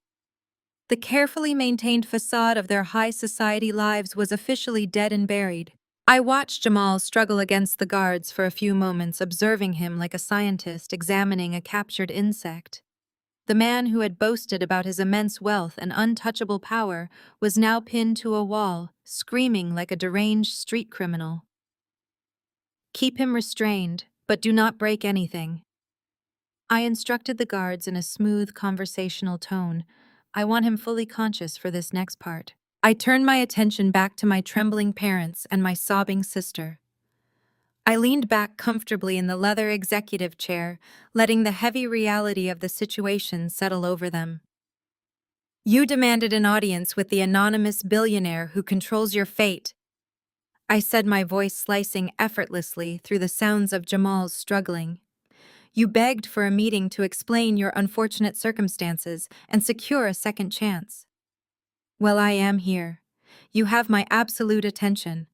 Let us discuss the terms of your complete surrender." I reached into the sleek leather briefcase resting on the mahogany table next to me. The room remained incredibly tense, filled only with the heavy, ragged breathing of Jamal struggling against the two security guards pinning him to the glass wall. I pulled out a crisp manila folder, and placed it flat on the polished wood surface. I extended my index finger and calmly slid the folder across the length of the table. It glided smoothly, stopping exactly inches away from my father's trembling hands. "Open it!" I commanded, my voice remaining entirely flat and devoid of any emotional inflection. Richard stared at the folder as if it were a live explosive device. His hands shook violently as he reached out and flipped open the heavy cardstock cover. Inside lay the certified property deed for the $5 million Buckhead estate. Printed in bold black ink was the registered name of my private limited liability corporation, holding the absolute title. Beneath that document was the luxury residential lease agreement bearing Jamal's arrogant, sweeping signature. "You are looking at the legal reality of your living situation," I explained, leaning back into my chair. "My corporation bought that mansion in cash 2 years ago. I am the sole owner and the primary landlord. The man you defended yesterday, the man who struck me across the face, is nothing but a temporary tenant paying me rent. You kicked me out of my own property to protect a man who was actively funding his fake elite lifestyle by depositing his monthly payments directly into my corporate accounts." Patricia let out a sharp, strangled gasp. Her eyes darted from the property deed to Jamal, whose face was pressed awkwardly against the frosted glass. The illusion of his immense wealth was completely shattered. He was not a high society savior providing them with a luxurious mansion. He was just a fraud renting a stage that belonged entirely to the daughter they had discarded. But I was not finished. The property deed was merely the opening act of their financial execution. I reached back into my briefcase and withdrew a second, much thicker folder. It contained documents secured directly from my private wealth management team. I slid this second folder across the table until it bumped gently against the first one. "That first folder proves that I own the roof over your heads," I said, maintaining eye contact with my father. "This second folder proves that I own your entire existence. Look at it, Richard. Look at exactly how you have survived the last 3 years." My father hesitated before turning the pages of the second file. His face was already a sickly shade of pale, but as his eyes scanned the highlighted banking records, all the remaining blood drained from his cheeks. He was looking at the highly classified internal ledgers of his primary commercial bank.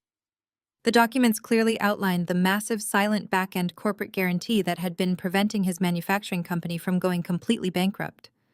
For 3 years, he had aggressively expanded his business, taking on massive high-risk commercial loans. He had constantly boasted about his brilliant executive leadership, believing the banks were eager to lend him millions because he was a financial genius. The paperwork resting in his shaking hands revealed the devastating truth. The banks had heavily flagged his company as a catastrophic risk over 36 months ago. They only approved his massive credit lines because a wealthy, anonymous investor had secretly agreed to act as the primary financial guarantor, underwriting every single dollar of his corporate debt. "You did not save your company," I stated, my voice echoing coldly in the massive room.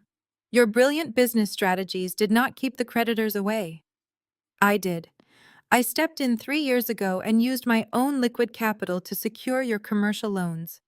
I let you parade around Atlanta playing the role of a successful corporate titan while I silently absorbed all your massive financial liabilities. I am the anonymous guarantor, Richard. Every single paycheck your employees received, every single luxury car you leased, and every country club membership you paid for was fundamentally subsidized by the daughter you called a worthless failure." Richard physically collapsed into the leather chair behind him. His chest heaved as he struggled to draw air into his lungs. The heavy papers slipped from his trembling fingers and scattered across the table. His entire identity as a self-made successful patriarch was instantly obliterated. He realized he was nothing but a dependent surviving strictly on my hidden charity. Patricia stared at the scattered banking records, her mind desperately trying to process the magnitude of the revelation. Her eyes widened in absolute horror as the brutal reality of her actions at the barbecue finally set in. She mentally replayed the events of the previous afternoon. She remembered standing on the sunlit patio watching Jamal strike me violently across the face. She remembered stepping forward, not to defend her own flesh and blood, but to demand that I apologize to him. She had explicitly chosen to protect Jamal because he falsely claimed he was securing a bank loan to save Richard's company.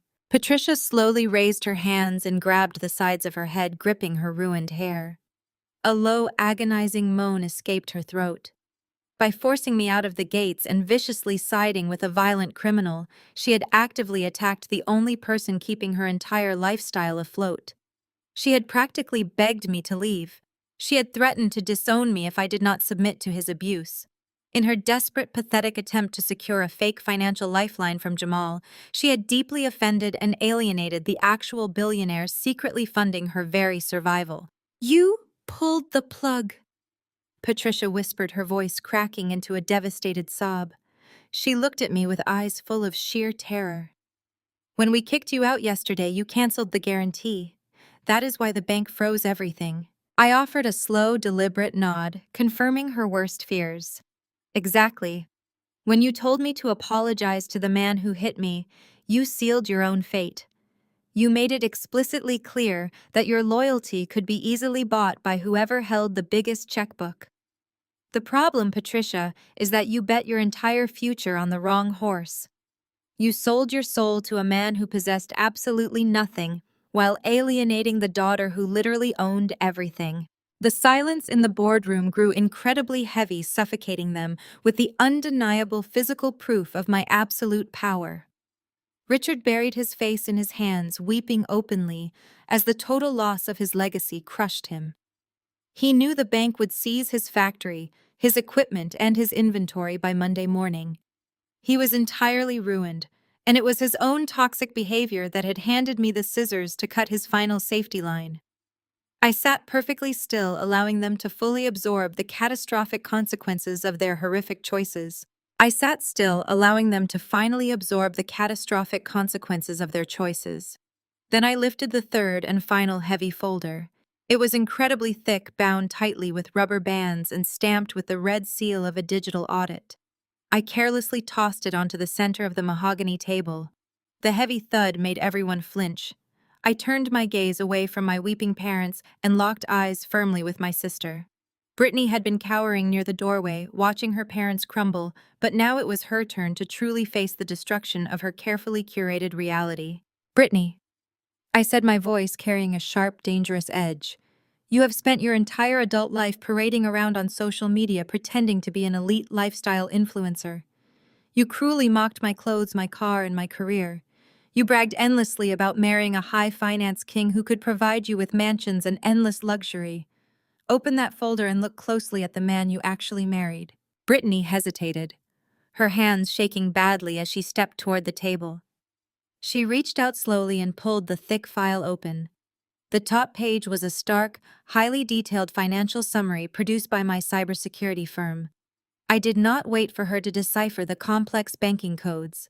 I decided to translate the devastating truth for her, so there would be no room for denial. "Your husband is not a wealthy investment director," I announced, ensuring Jamal heard every syllable while the security guards kept his face pressed against the glass. "He is a broke, desperate fraud. The bank accounts attached to his actual name have been overdrawn for months. His credit cards are entirely maxed out. Every designer suit he wears and every luxury car he drives is heavily leveraged on predatory credit lines he can no longer afford. He has absolutely zero actual wealth, and he never did."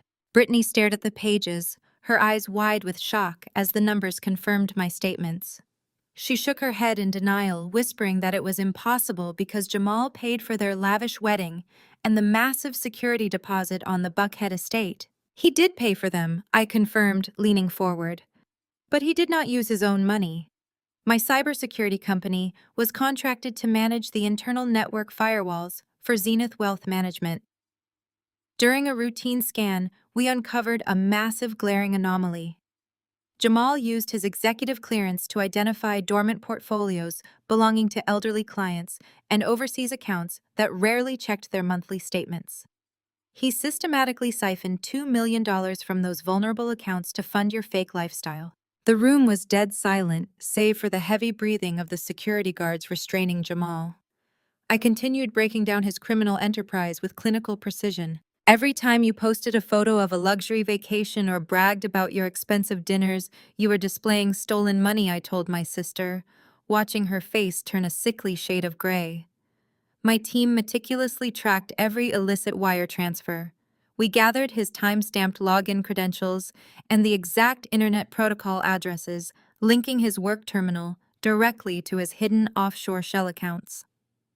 We handed the complete encrypted dossier over to the board of directors at his bank and the Federal Bureau of Investigation yesterday afternoon. They have everything. Jamal thrashed weakly against the glass, but his arrogant spirit was completely broken.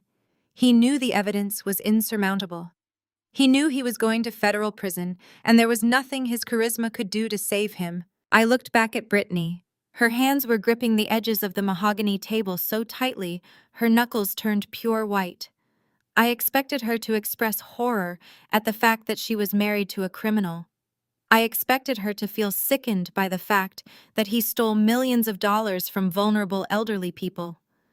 But Brittany was entirely incapable of empathy.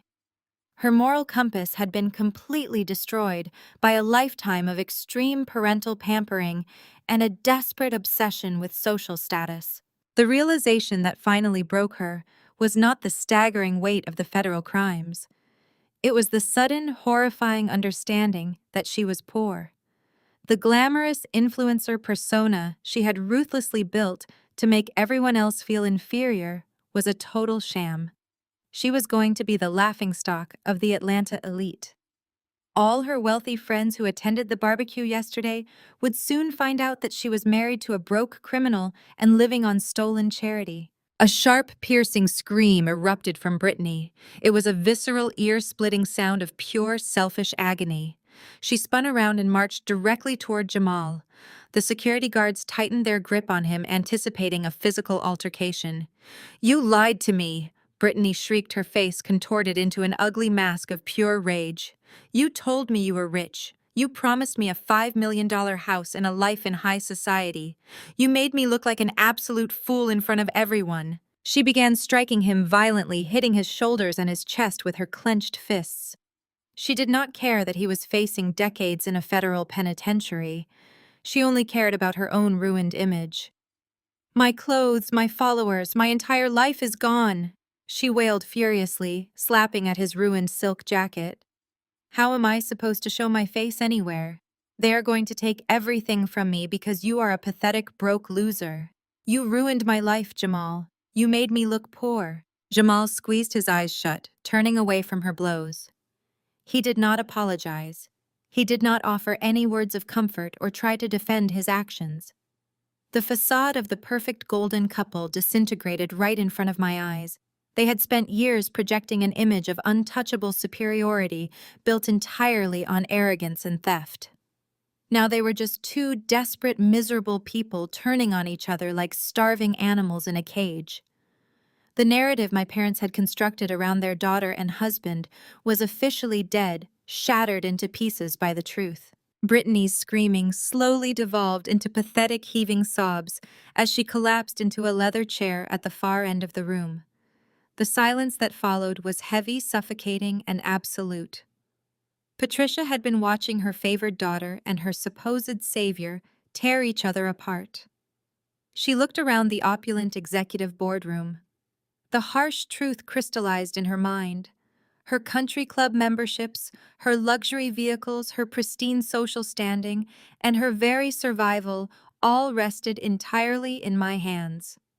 The hands of the daughter she had thrown out onto the street 10 years prior. Patricia's knees gave out. She slumped downward, her expensive, ruined dress pooling around her on the polished hardwood floor. She did not try to stand back up.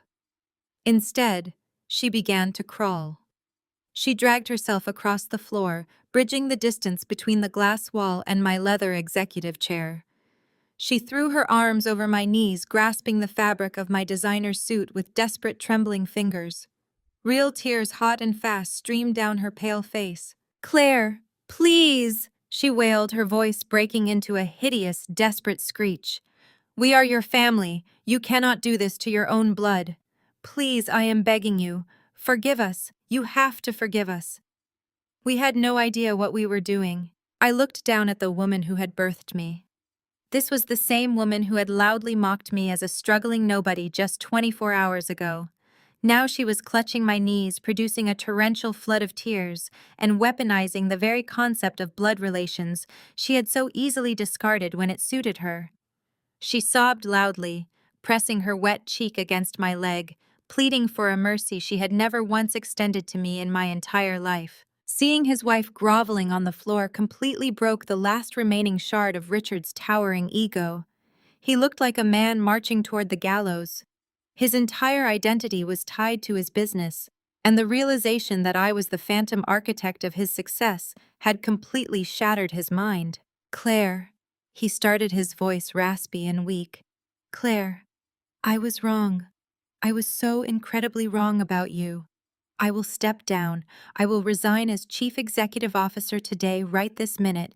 Just please restore the commercial credit line. He stepped closer, clasping his hands together in front of his chest.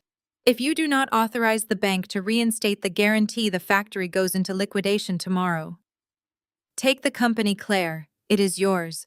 Just do not let us sink into bankruptcy. Please, I am begging you to save us. The sheer desperation in his voice was pathetic. He was offering me a company that was functionally dead, a company I had been secretly keeping on life support for years. The chorus of begging did not stop with my parents. Jamal, who was still firmly pinned against the frosted glass wall by my security team, suddenly stopped thrashing. He turned his head, straining his neck to look at me. He looked like a terrified, cornered rat facing a predator. Claire, wait. Jamal pleaded, his words tumbling out in a frantic, rushed panic. You do not have to send that email to the federal authorities. You can retract the dossier. Tell the bank it was a mistake, a false alarm. I will pay you back. I swear to God, I will pay you back every single cent. He struggled slightly against the heavy grip of the guards, but they held him perfectly still. Please, Claire, he begged, tears welling up in his bloodshot eyes. Do not let the federal agents take me. I will not survive in a federal prison. I can fix the accounts. I can move the money back. Just call your firm and tell them to kill the encrypted file. I am begging you, have some mercy. The massive executive boardroom was filled with the cacophony of their collective despair. Patricia sobbing at my feet, Richard pleading for his worthless company, Jamal begging for his freedom, Brittany weeping in the corner over her lost influencer status. They threw every excuse, every justification, every desperate promise they could muster into the open air, hoping something would stick. Hoping they could locate a single ounce of the submissive, obedient girl they had bullied for decades. I did not move. I did not speak. I did not offer a single word of comfort, anger, or negotiation. I simply sat there and watched them. I slowly reached out and picked up the ceramic mug of black coffee, resting on the mahogany table. I brought the rim to my lips and took a long, slow, deliberate sip. The dark liquid was perfectly warm and bitter. I lowered the mug and set it back down on the saucer. The sharp click of the ceramic echoed through the room, momentarily cutting through their pathetic wails. I looked at the four faces staring back at me. They were absolutely terrified. They were devastated. But as I studied their desperate, pleading eyes, I realized a profound, undeniable truth. Not a single one of them was actually sorry for the decades of abuse they had inflicted upon me. They were not sorry for kicking me out onto the street 10 years ago. They were not sorry for stealing my savings. They were not sorry for the physical assault on the patio. They were only sorry that they had been caught. They were only sorry that I held the absolute power to destroy them. And they were only crying because they had lost their wealth and elite status. I leaned back into my chair, letting the silence stretch out, allowing them to grovel on the floor, allowing them to feel the full, crushing weight of my absolute, unyielding indifference forever. This was the definitive end to my lifelong torment. The family that threw me away was now lying utterly broken directly at my feet. I slowly pushed my chair back from the edge of the mahogany table. The heavy wheels rolled across the hardwood floor with a deep, resonating grind. I stood up to my full height, towering over the pathetic display unfolding around me. I looked down at my mother. Patricia was still clutching the fabric of my suit pant leg, her face stained with a mixture of expensive makeup and desperate tears. She looked up at me with wide, terrified eyes, waiting for a shred of the daughter she thought she could still manipulate. I reached down and firmly detached her gripping fingers from my clothing, stepping back so she was forced to kneel unsupported on the cold floor. When he slapped me and my lip was bleeding, not a single one of you remembered we were blood, I said. My voice was a sharp blade slicing through her theatrical sobbing. You watched a grown man physically assault your own child in front of 40 guests. You did not flinch. You did not shout. You did not defend me. Instead, you marched up to me and demanded that I apologize to my abuser. You chose his money over my safety. You threw me to the wolves because you believed he was holding a massive checkbook. The irony is, I just took it away. I took away the mansion. I took away the corporate loans. I took away the fake high society status you valued above your own flesh and blood. I shifted my gaze to my father. Richard was slumped in his chair looking like a deflated balloon. You offer me your company now? I asked, shaking my head in pure disgust. You offer me the very same manufacturing firm that I have been secretly carrying on my back for 3 entire years. You want me to step in and play the dutiful daughter saving your legacy. You kicked me out of your house 10 years ago to fund a lavish destination wedding for your favorite child. You left me to freeze in a rusted car. You told me I was a bad investment. Now you sit there entirely bankrupt, begging the bad investment to bail you out. Your company is dead, Richard. It died the exact second you stood on that patio and allowed Jamal to put his hands on me. I will let the bank sell it for scraps. I looked over at Brittany, who was curled into a tight ball in the corner chair, burying her face in her hands. You spent your entire life mocking my clothes and my career. I said, my tone flat and uncompromising. You built a fake digital empire on the premise that you were superior to everyone around you, especially me. Now you are homeless and married to a federal criminal. Enjoy your new reality. Finally, I turned my attention to Jamal. He was still pressed against the frosted glass wall, breathing heavily as my security guards kept his arms locked tight behind his back. The arrogance that had defined his entire personality was completely eradicated. You begged me to retract the email to the federal authorities, I stated, watching him flinch at the sound of my voice. You promised to pay me back the $2 million you embezzled from vulnerable elderly clients. You cannot pay me back, Jamal, because you possess absolutely zero actual wealth. You are a complete fraud. The federal agents are already boxing up your office. By the time you reach the lobby of this building, your entire life as an investment director will be officially over. I am not saving you. I am burying you. I walked slowly around the massive boardroom table, forcing each of them to meet my eyes one last time. You are all sitting in this room crying and pleading for mercy, I said, measuring every single word for maximum impact. But let us be entirely honest about what is actually happening right now. You are not sorry for the horrific abuse you inflicted upon me for the last 33 years.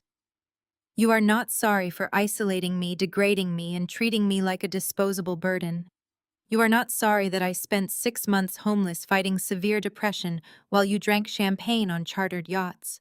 You are not sorry that Jamal struck me in the face. If Jamal actually possessed the millions of dollars he claimed to have, you would have happily watched me walk out of those iron gates and never thought of me again.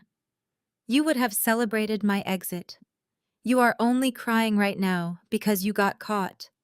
You are only producing these desperate tears because the game is over and you lost everything. You are solely sorry because the very person you casually threw away happens to hold the absolute keys to your survival.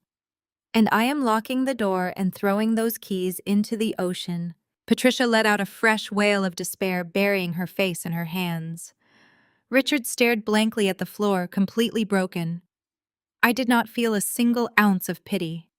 The empathy I once possessed for these people had been burned away completely. I turned my back on my biological family and looked directly at the head of my security team. I want them escorted out of my building, I commanded, my voice echoing with finality. Put them in the service elevator and march them out the back exit. If they resist, use whatever force is legally necessary to remove them from the premises. Furthermore, if any of these 4 individuals ever attempt to contact me again, or if they dare to step foot on any of my corporate or personal properties, have them immediately arrested for criminal trespassing. I want their faces flagged in the facial recognition system at the front desk. They no longer exist to me. The head of the security team gave a sharp nod of compliance. He signaled to the other guards stationed around the room. The men moved forward with swift, uncompromising military precision. The 2 guards holding Jamal violently yanked him away from the frosted glass, spinning him toward the heavy mahogany doors. Jamal did not fight back anymore. His legs dragged uselessly across the floor, his spirit entirely crushed. 2 other guards approached Richard and Patricia. "Get up!" the guard ordered, his tone offering absolutely no room for negotiation. Patricia scrambled to her feet, clutching her ruined dress, her entire body shaking with uncontrolled sobs. She reached out one final time, hoping to grasp my hand, but the guard stepped firmly between us, blocking her path entirely. Richard stood up slowly, moving like an incredibly old, frail man. He did not say another word. He simply lowered his head and allowed the security team to guide him toward the exit. A guard hauled Brittany out of her chair, forcing her to stand and march behind her ruined husband. I stood tall at the head of the boardroom table, watching them being herded toward the exit like unwanted cattle. The heavy mahogany doors swung wide open, revealing the cold, sterile corporate hallway, waiting to swallow them whole. They had entered this room desperately hoping to manipulate an anonymous billionaire. They were leaving this room completely stripped of their wealth, their dignity, and their future. The toxic chain that had bound me to their manufactured reality was officially shattered. I took a deep cleansing breath of the cool, air-conditioned air, feeling nothing but pristine, absolute freedom. The silence returning to my executive boardroom was the most beautiful sound I had ever heard in my entire life. I remained seated in the quiet sanctuary of my boardroom, turning my attention back to the glowing screen of my encrypted laptop. My building was equipped with state-of-the-art surveillance technology, allowing me to track their exact movements through the high-definition security feeds. I pulled up the camera inside the service elevator, watching the silent, humiliating descent of the people who had tormented me for decades. The metal box offered them absolutely no escape from the reality of their destruction. The cramped space reeked of stale lake water, ruined designer perfume, and raw, nervous sweat. Jamal stood slumped in the corner, his ruined silk jacket clinging to his trembling shoulders. The 2 massive security guards stood shoulder to shoulder, blocking the doors with their arms crossed over their broad chests.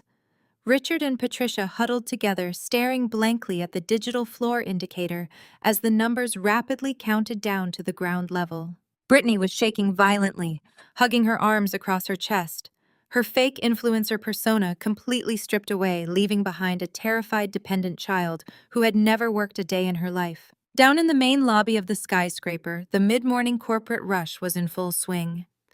Hundreds of highly paid executives, wealth managers, and financial analysts milled around the expansive marble atrium. They carried leather briefcases and expensive coffees, perfectly representing the elite Atlanta business world my family was so utterly desperate to impress. I switched my screen to the primary lobby camera, angling for a perfect view of the service elevator doors. The digital display above the elevator illuminated with a bright green downward arrow. A soft electronic chime echoed across the polished marble floor, cutting through the low hum of corporate chatter. The heavy steel doors slid smoothly open, revealing the pathetic, defeated remnants of my toxic family. But the security guards did not immediately march them forward into the atrium. They stopped dead in their tracks.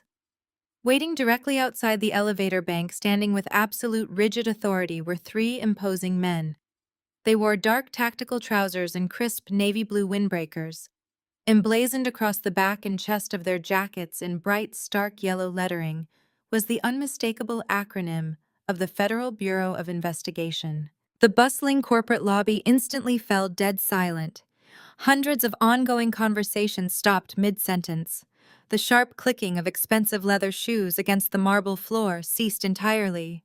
Every single eye in the massive atrium turned to watch the unprecedented scene unfolding at the service elevator. The lead federal agent stepped forward, blocking the exit path completely. He reached into his tactical pocket and flipped open a leather wallet displaying a gleaming gold badge that caught the harsh lobby lighting. His voice was loud, commanding, and completely devoid of any sympathy. It carried clearly across the cavernous lobby, captured perfectly by my high-definition audio surveillance feed. "Jamal Williams," the agent announced, locking his cold eyes onto my trembling brother-in-law. "You are under arrest for multiple counts of federal wire fraud, corporate embezzlement, and grand larceny." Jamal let out a sharp, pathetic gasp. He instinctively took a step backward, trying to retreat into the metal box, but his back collided hard with the unyielding chest of my security contractor. There was absolutely nowhere to run. The two federal agents flanking the lead officer moved in with terrifying military efficiency. They grabbed Jamal by his upper arms, spinning him roughly around to face the mirrored interior of the elevator. The harsh metallic ratcheting sound of heavy steel handcuffs locking securely around his wrists echoed loudly through the silent marble lobby. Brittany screamed, a high-pitched, horrifying sound of pure, unadulterated panic. She lunged forward blindly, trying to grab her husband, but my security team instantly blocked her path, shoving her firmly back into the elevator car. Patricia covered her face with her hands, weeping loudly, while Richard stood completely frozen, physically paralyzed by the overwhelming public disgrace of watching his son-in-law being shackled like a common street criminal. The lead agent stepped up directly behind Jamal, gripping his shoulder tightly.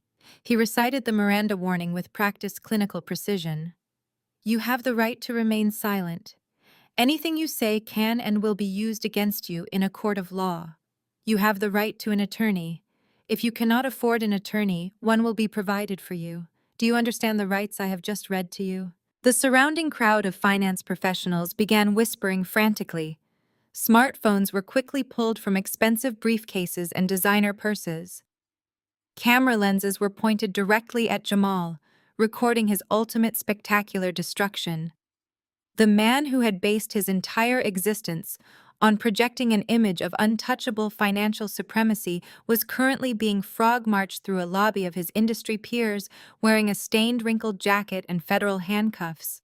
His arrogant high society career was effectively dead, and his future was permanently confined to a concrete cell. The federal agents marched Jamal away, completely ignoring his pathetic weeping and his desperate, pathetic pleas for a single phone call.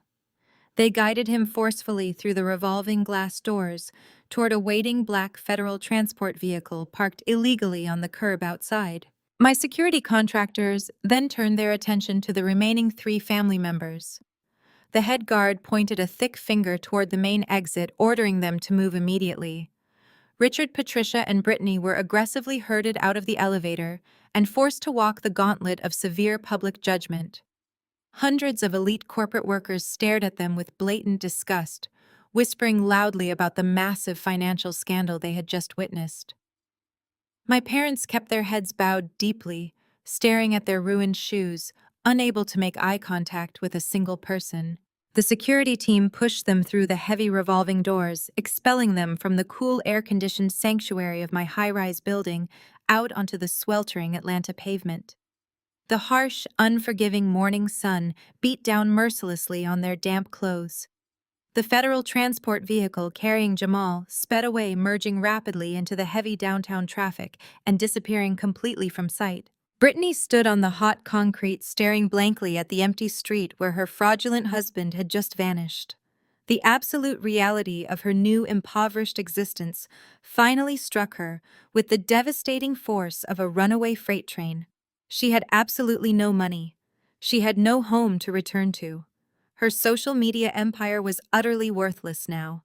She was the disgraced wife of a federal criminal, and she was currently standing on a public sidewalk wearing a water-stained dress with absolutely nowhere to go. Her legs gave out completely.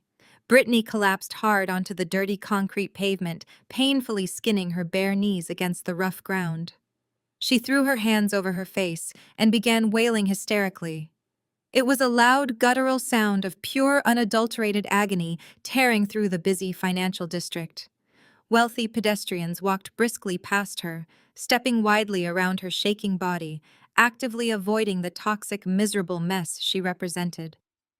Patricia sank down onto the curb beside her, crying pathetically, while Richard stood helplessly over them, a completely broken and permanently ruined man. I watched the live security feed from the comfort of my executive chair. I took another slow sip of my coffee, letting the sweet taste of absolute victory wash over me. The execution was completely flawless. The karma they had earned through decades of cruelty had finally been delivered in full. 3 weeks passed since that spectacular morning in the financial district. I did not need to leave my penthouse or hire private investigators to know exactly how the dominoes continued to fall. The digital world is incredibly unforgiving, and my firm specializes in tracking digital footprints. I watched the aftermath of their destruction unfold across news articles, court records, and social media feeds, with the detached fascination of a scientist observing a successful experiment. The karma they had earned through decades of abuse was compounding, daily, yielding catastrophic dividends. Jamal never saw the outside of a jail cell again after the federal agents shoved him into that transport vehicle. The United States attorney handling the prosecution treated his case as an absolute priority. During his initial arraignment hearing, the federal judge reviewed the massive encrypted dossier my team had compiled and deployed. The evidence was so meticulously structured and overwhelmingly definitive that the judge immediately deemed Jamal an extreme flight risk. He was denied bail entirely. His expensive defense attorney, attempting to mitigate the damage, quickly realized that going to trial against such an ironclad digital paper trail would be corporate suicide. Jamal was aggressively pressured into accepting a plea deal. The arrogant high finance director, who had violently slapped my face over a drop of wine, was now facing a mandatory minimum sentence of 15 years in a maximum security federal penitentiary. He traded his custom silk jackets for a standard issue orange jumpsuit, his vast, illusory wealth reduced to a meager commissary account funded by absolutely no one. Brittany experienced an entirely different but equally devastating kind of imprisonment. The moment the news of Jamal embezzling millions of dollars hit the local Atlanta media, her carefully curated influencer empire instantly imploded. The internet is a brutally efficient executioner. Her comment sections were immediately flooded with thousands of hateful messages from angry victims and disgusted former fans. Every single brand sponsor dropped her within 24 hours, issuing public statements condemning her association with federal wire fraud. Without Jamal stealing money to subsidize her extravagant lifestyle, she was completely destitute. The luxury vehicles were swiftly repossessed by the leasing agencies. Her designer wardrobe was seized by federal investigators probing for assets purchased with stolen funds. The golden child of the family was violently evicted from her fabricated high society pedestal and forced to relocate to a cheap rundown motel on the dangerous outskirts of the city. I accessed the security camera of a local pawn shop and watched her trade her last remaining piece of cheap jewelry just to afford another week in a room that smelled of damp mold and despair. Richard suffered the absolute annihilation of his professional legacy. The commercial banks did not hesitate or offer a single ounce of clemency once my anonymous financial backing was revoked. On the Monday morning following the barbecue, a fleet of auditors and corporate liquidators descended upon his manufacturing company. They chained the factory doors shut, locked the administrative offices, and officially filed for total corporate bankruptcy. Everything Richard had built, everything he had used to justify his extreme arrogance and his emotional neglect of his own daughter, was aggressively auctioned off for pennies on the dollar.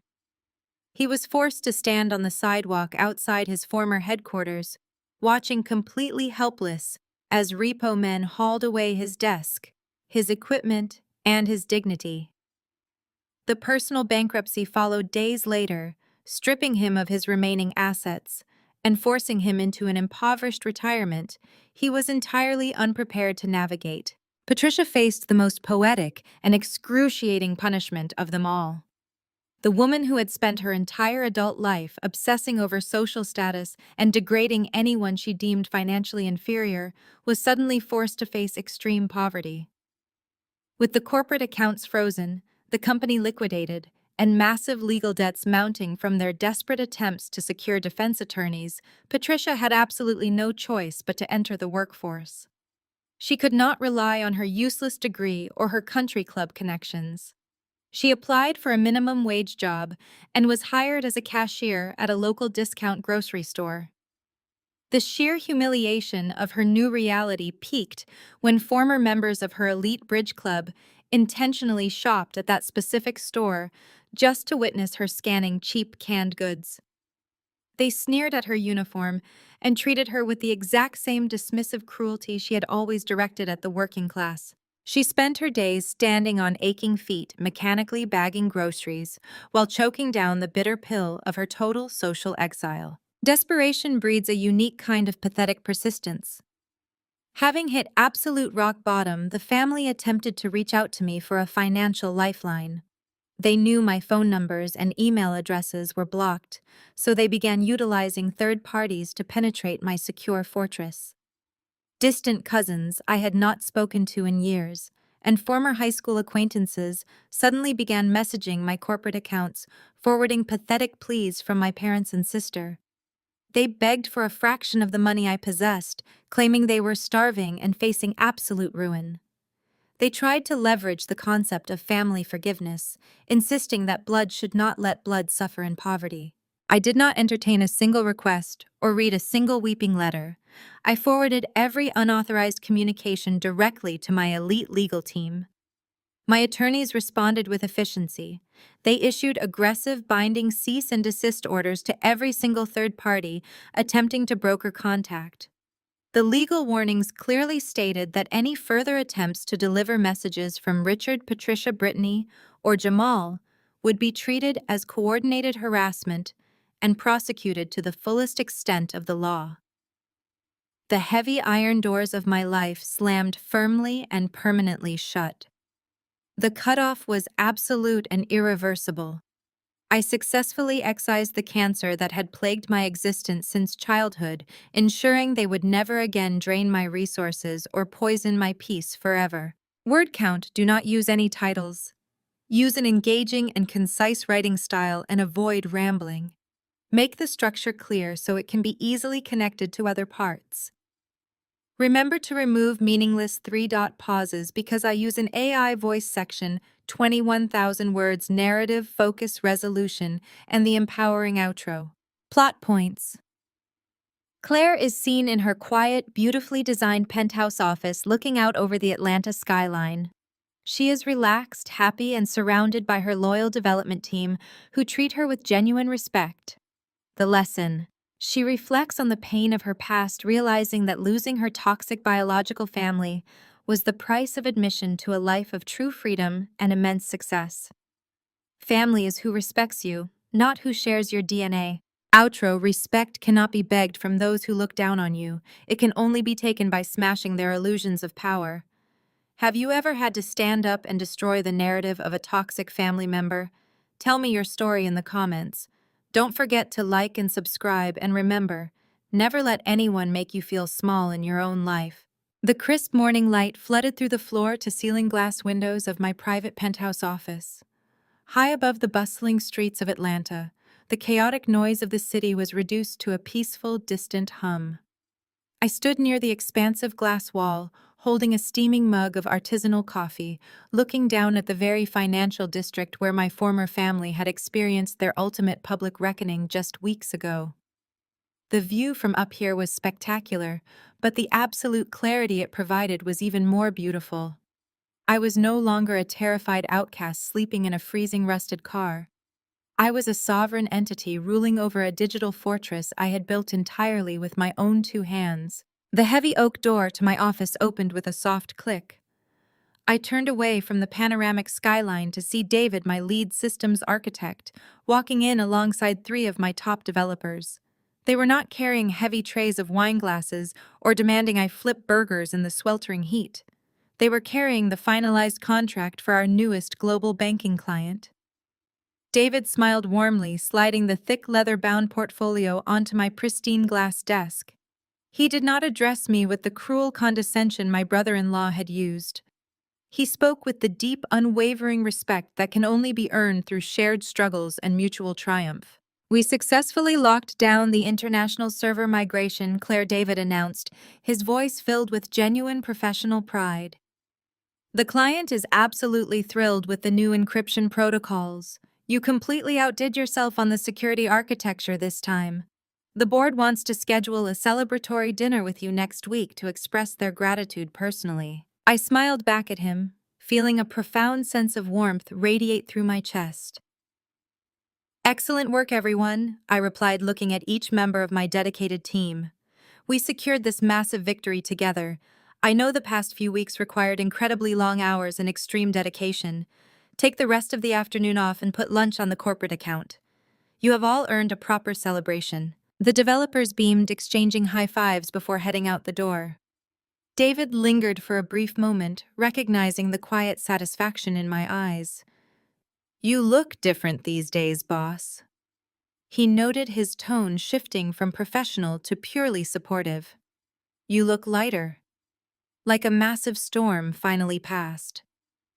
I am lighter, David, I confirmed, taking another sip of my coffee. I finally dropped the dead weight and let the storm wash it all away. After he closed the door, leaving me alone in the serene sanctuary of my office, I walked back over to the towering windows. I placed my palm flat against the cool, thick glass and stared out at the endless horizon. For the first time in my 33 years of existence, my mind was entirely clear of anxiety, fear, and the desperate need for parental validation. I thought about the sheer magnitude of the pain my biological family had inflicted upon me. The constant humiliating comparisons, the financial theft, the emotional starvation, and the final brutal betrayal on the patio of my own estate. For decades, I had falsely believed that their cruel treatment was a direct reflection of my own inherent lack of value. I had internalized their venom, convincing myself that I was fundamentally flawed, because the people who brought me into the world refused to love me. But watching them completely destroy themselves over money and fake social status had finally shattered that toxic illusion permanently. Their cruelty was never about my worth. It was entirely about their own profound emptiness. They were hollow, miserable people who could only feel tall by forcing someone else to their knees. Losing them was not a tragedy. It was the ultimate liberation. I realized in that quiet, sunlit moment that shedding my toxic biological family was the strict mandatory price of admission to a life of true freedom and immense success. I had to let the diseased branches wither and fall away so the main trunk of my life could finally grow and thrive. The universe had forced me into the cold to teach me how to build a fire. I looked around my meticulously designed office. Every piece of modern art, every sleek computer terminal, every loyal employee outside my door represented the actual family I had chosen and created. True family is not dictated by shared DNA or an accident of birth. True family is defined by the people who respect your boundaries, celebrate your victories, and stand firmly beside you when the world tries to drag you down. My family was the team I had built, the friends who supported me when I had absolutely nothing, and the unshakable foundation of self-respect I had forged in the darkest moments of my life. The abused, submissive girl who wept on a suburban porch 10 years ago was officially dead. The woman who stood in her place was a titan, an architect of her own destiny, who would never again shrink herself to fit into someone else's small, fragile world. I had reclaimed my narrative entirely, stripping the power away from the very people who thought they could write my tragic ending. I survived their cruelty, and I transformed their rejection into an unstoppable driving force. I walked back to my desk, opened my laptop, and prepared to tackle the next global challenge. The future stretching out before me was bright, limitless, and completely mine. Respect cannot be begged from those who look down on you.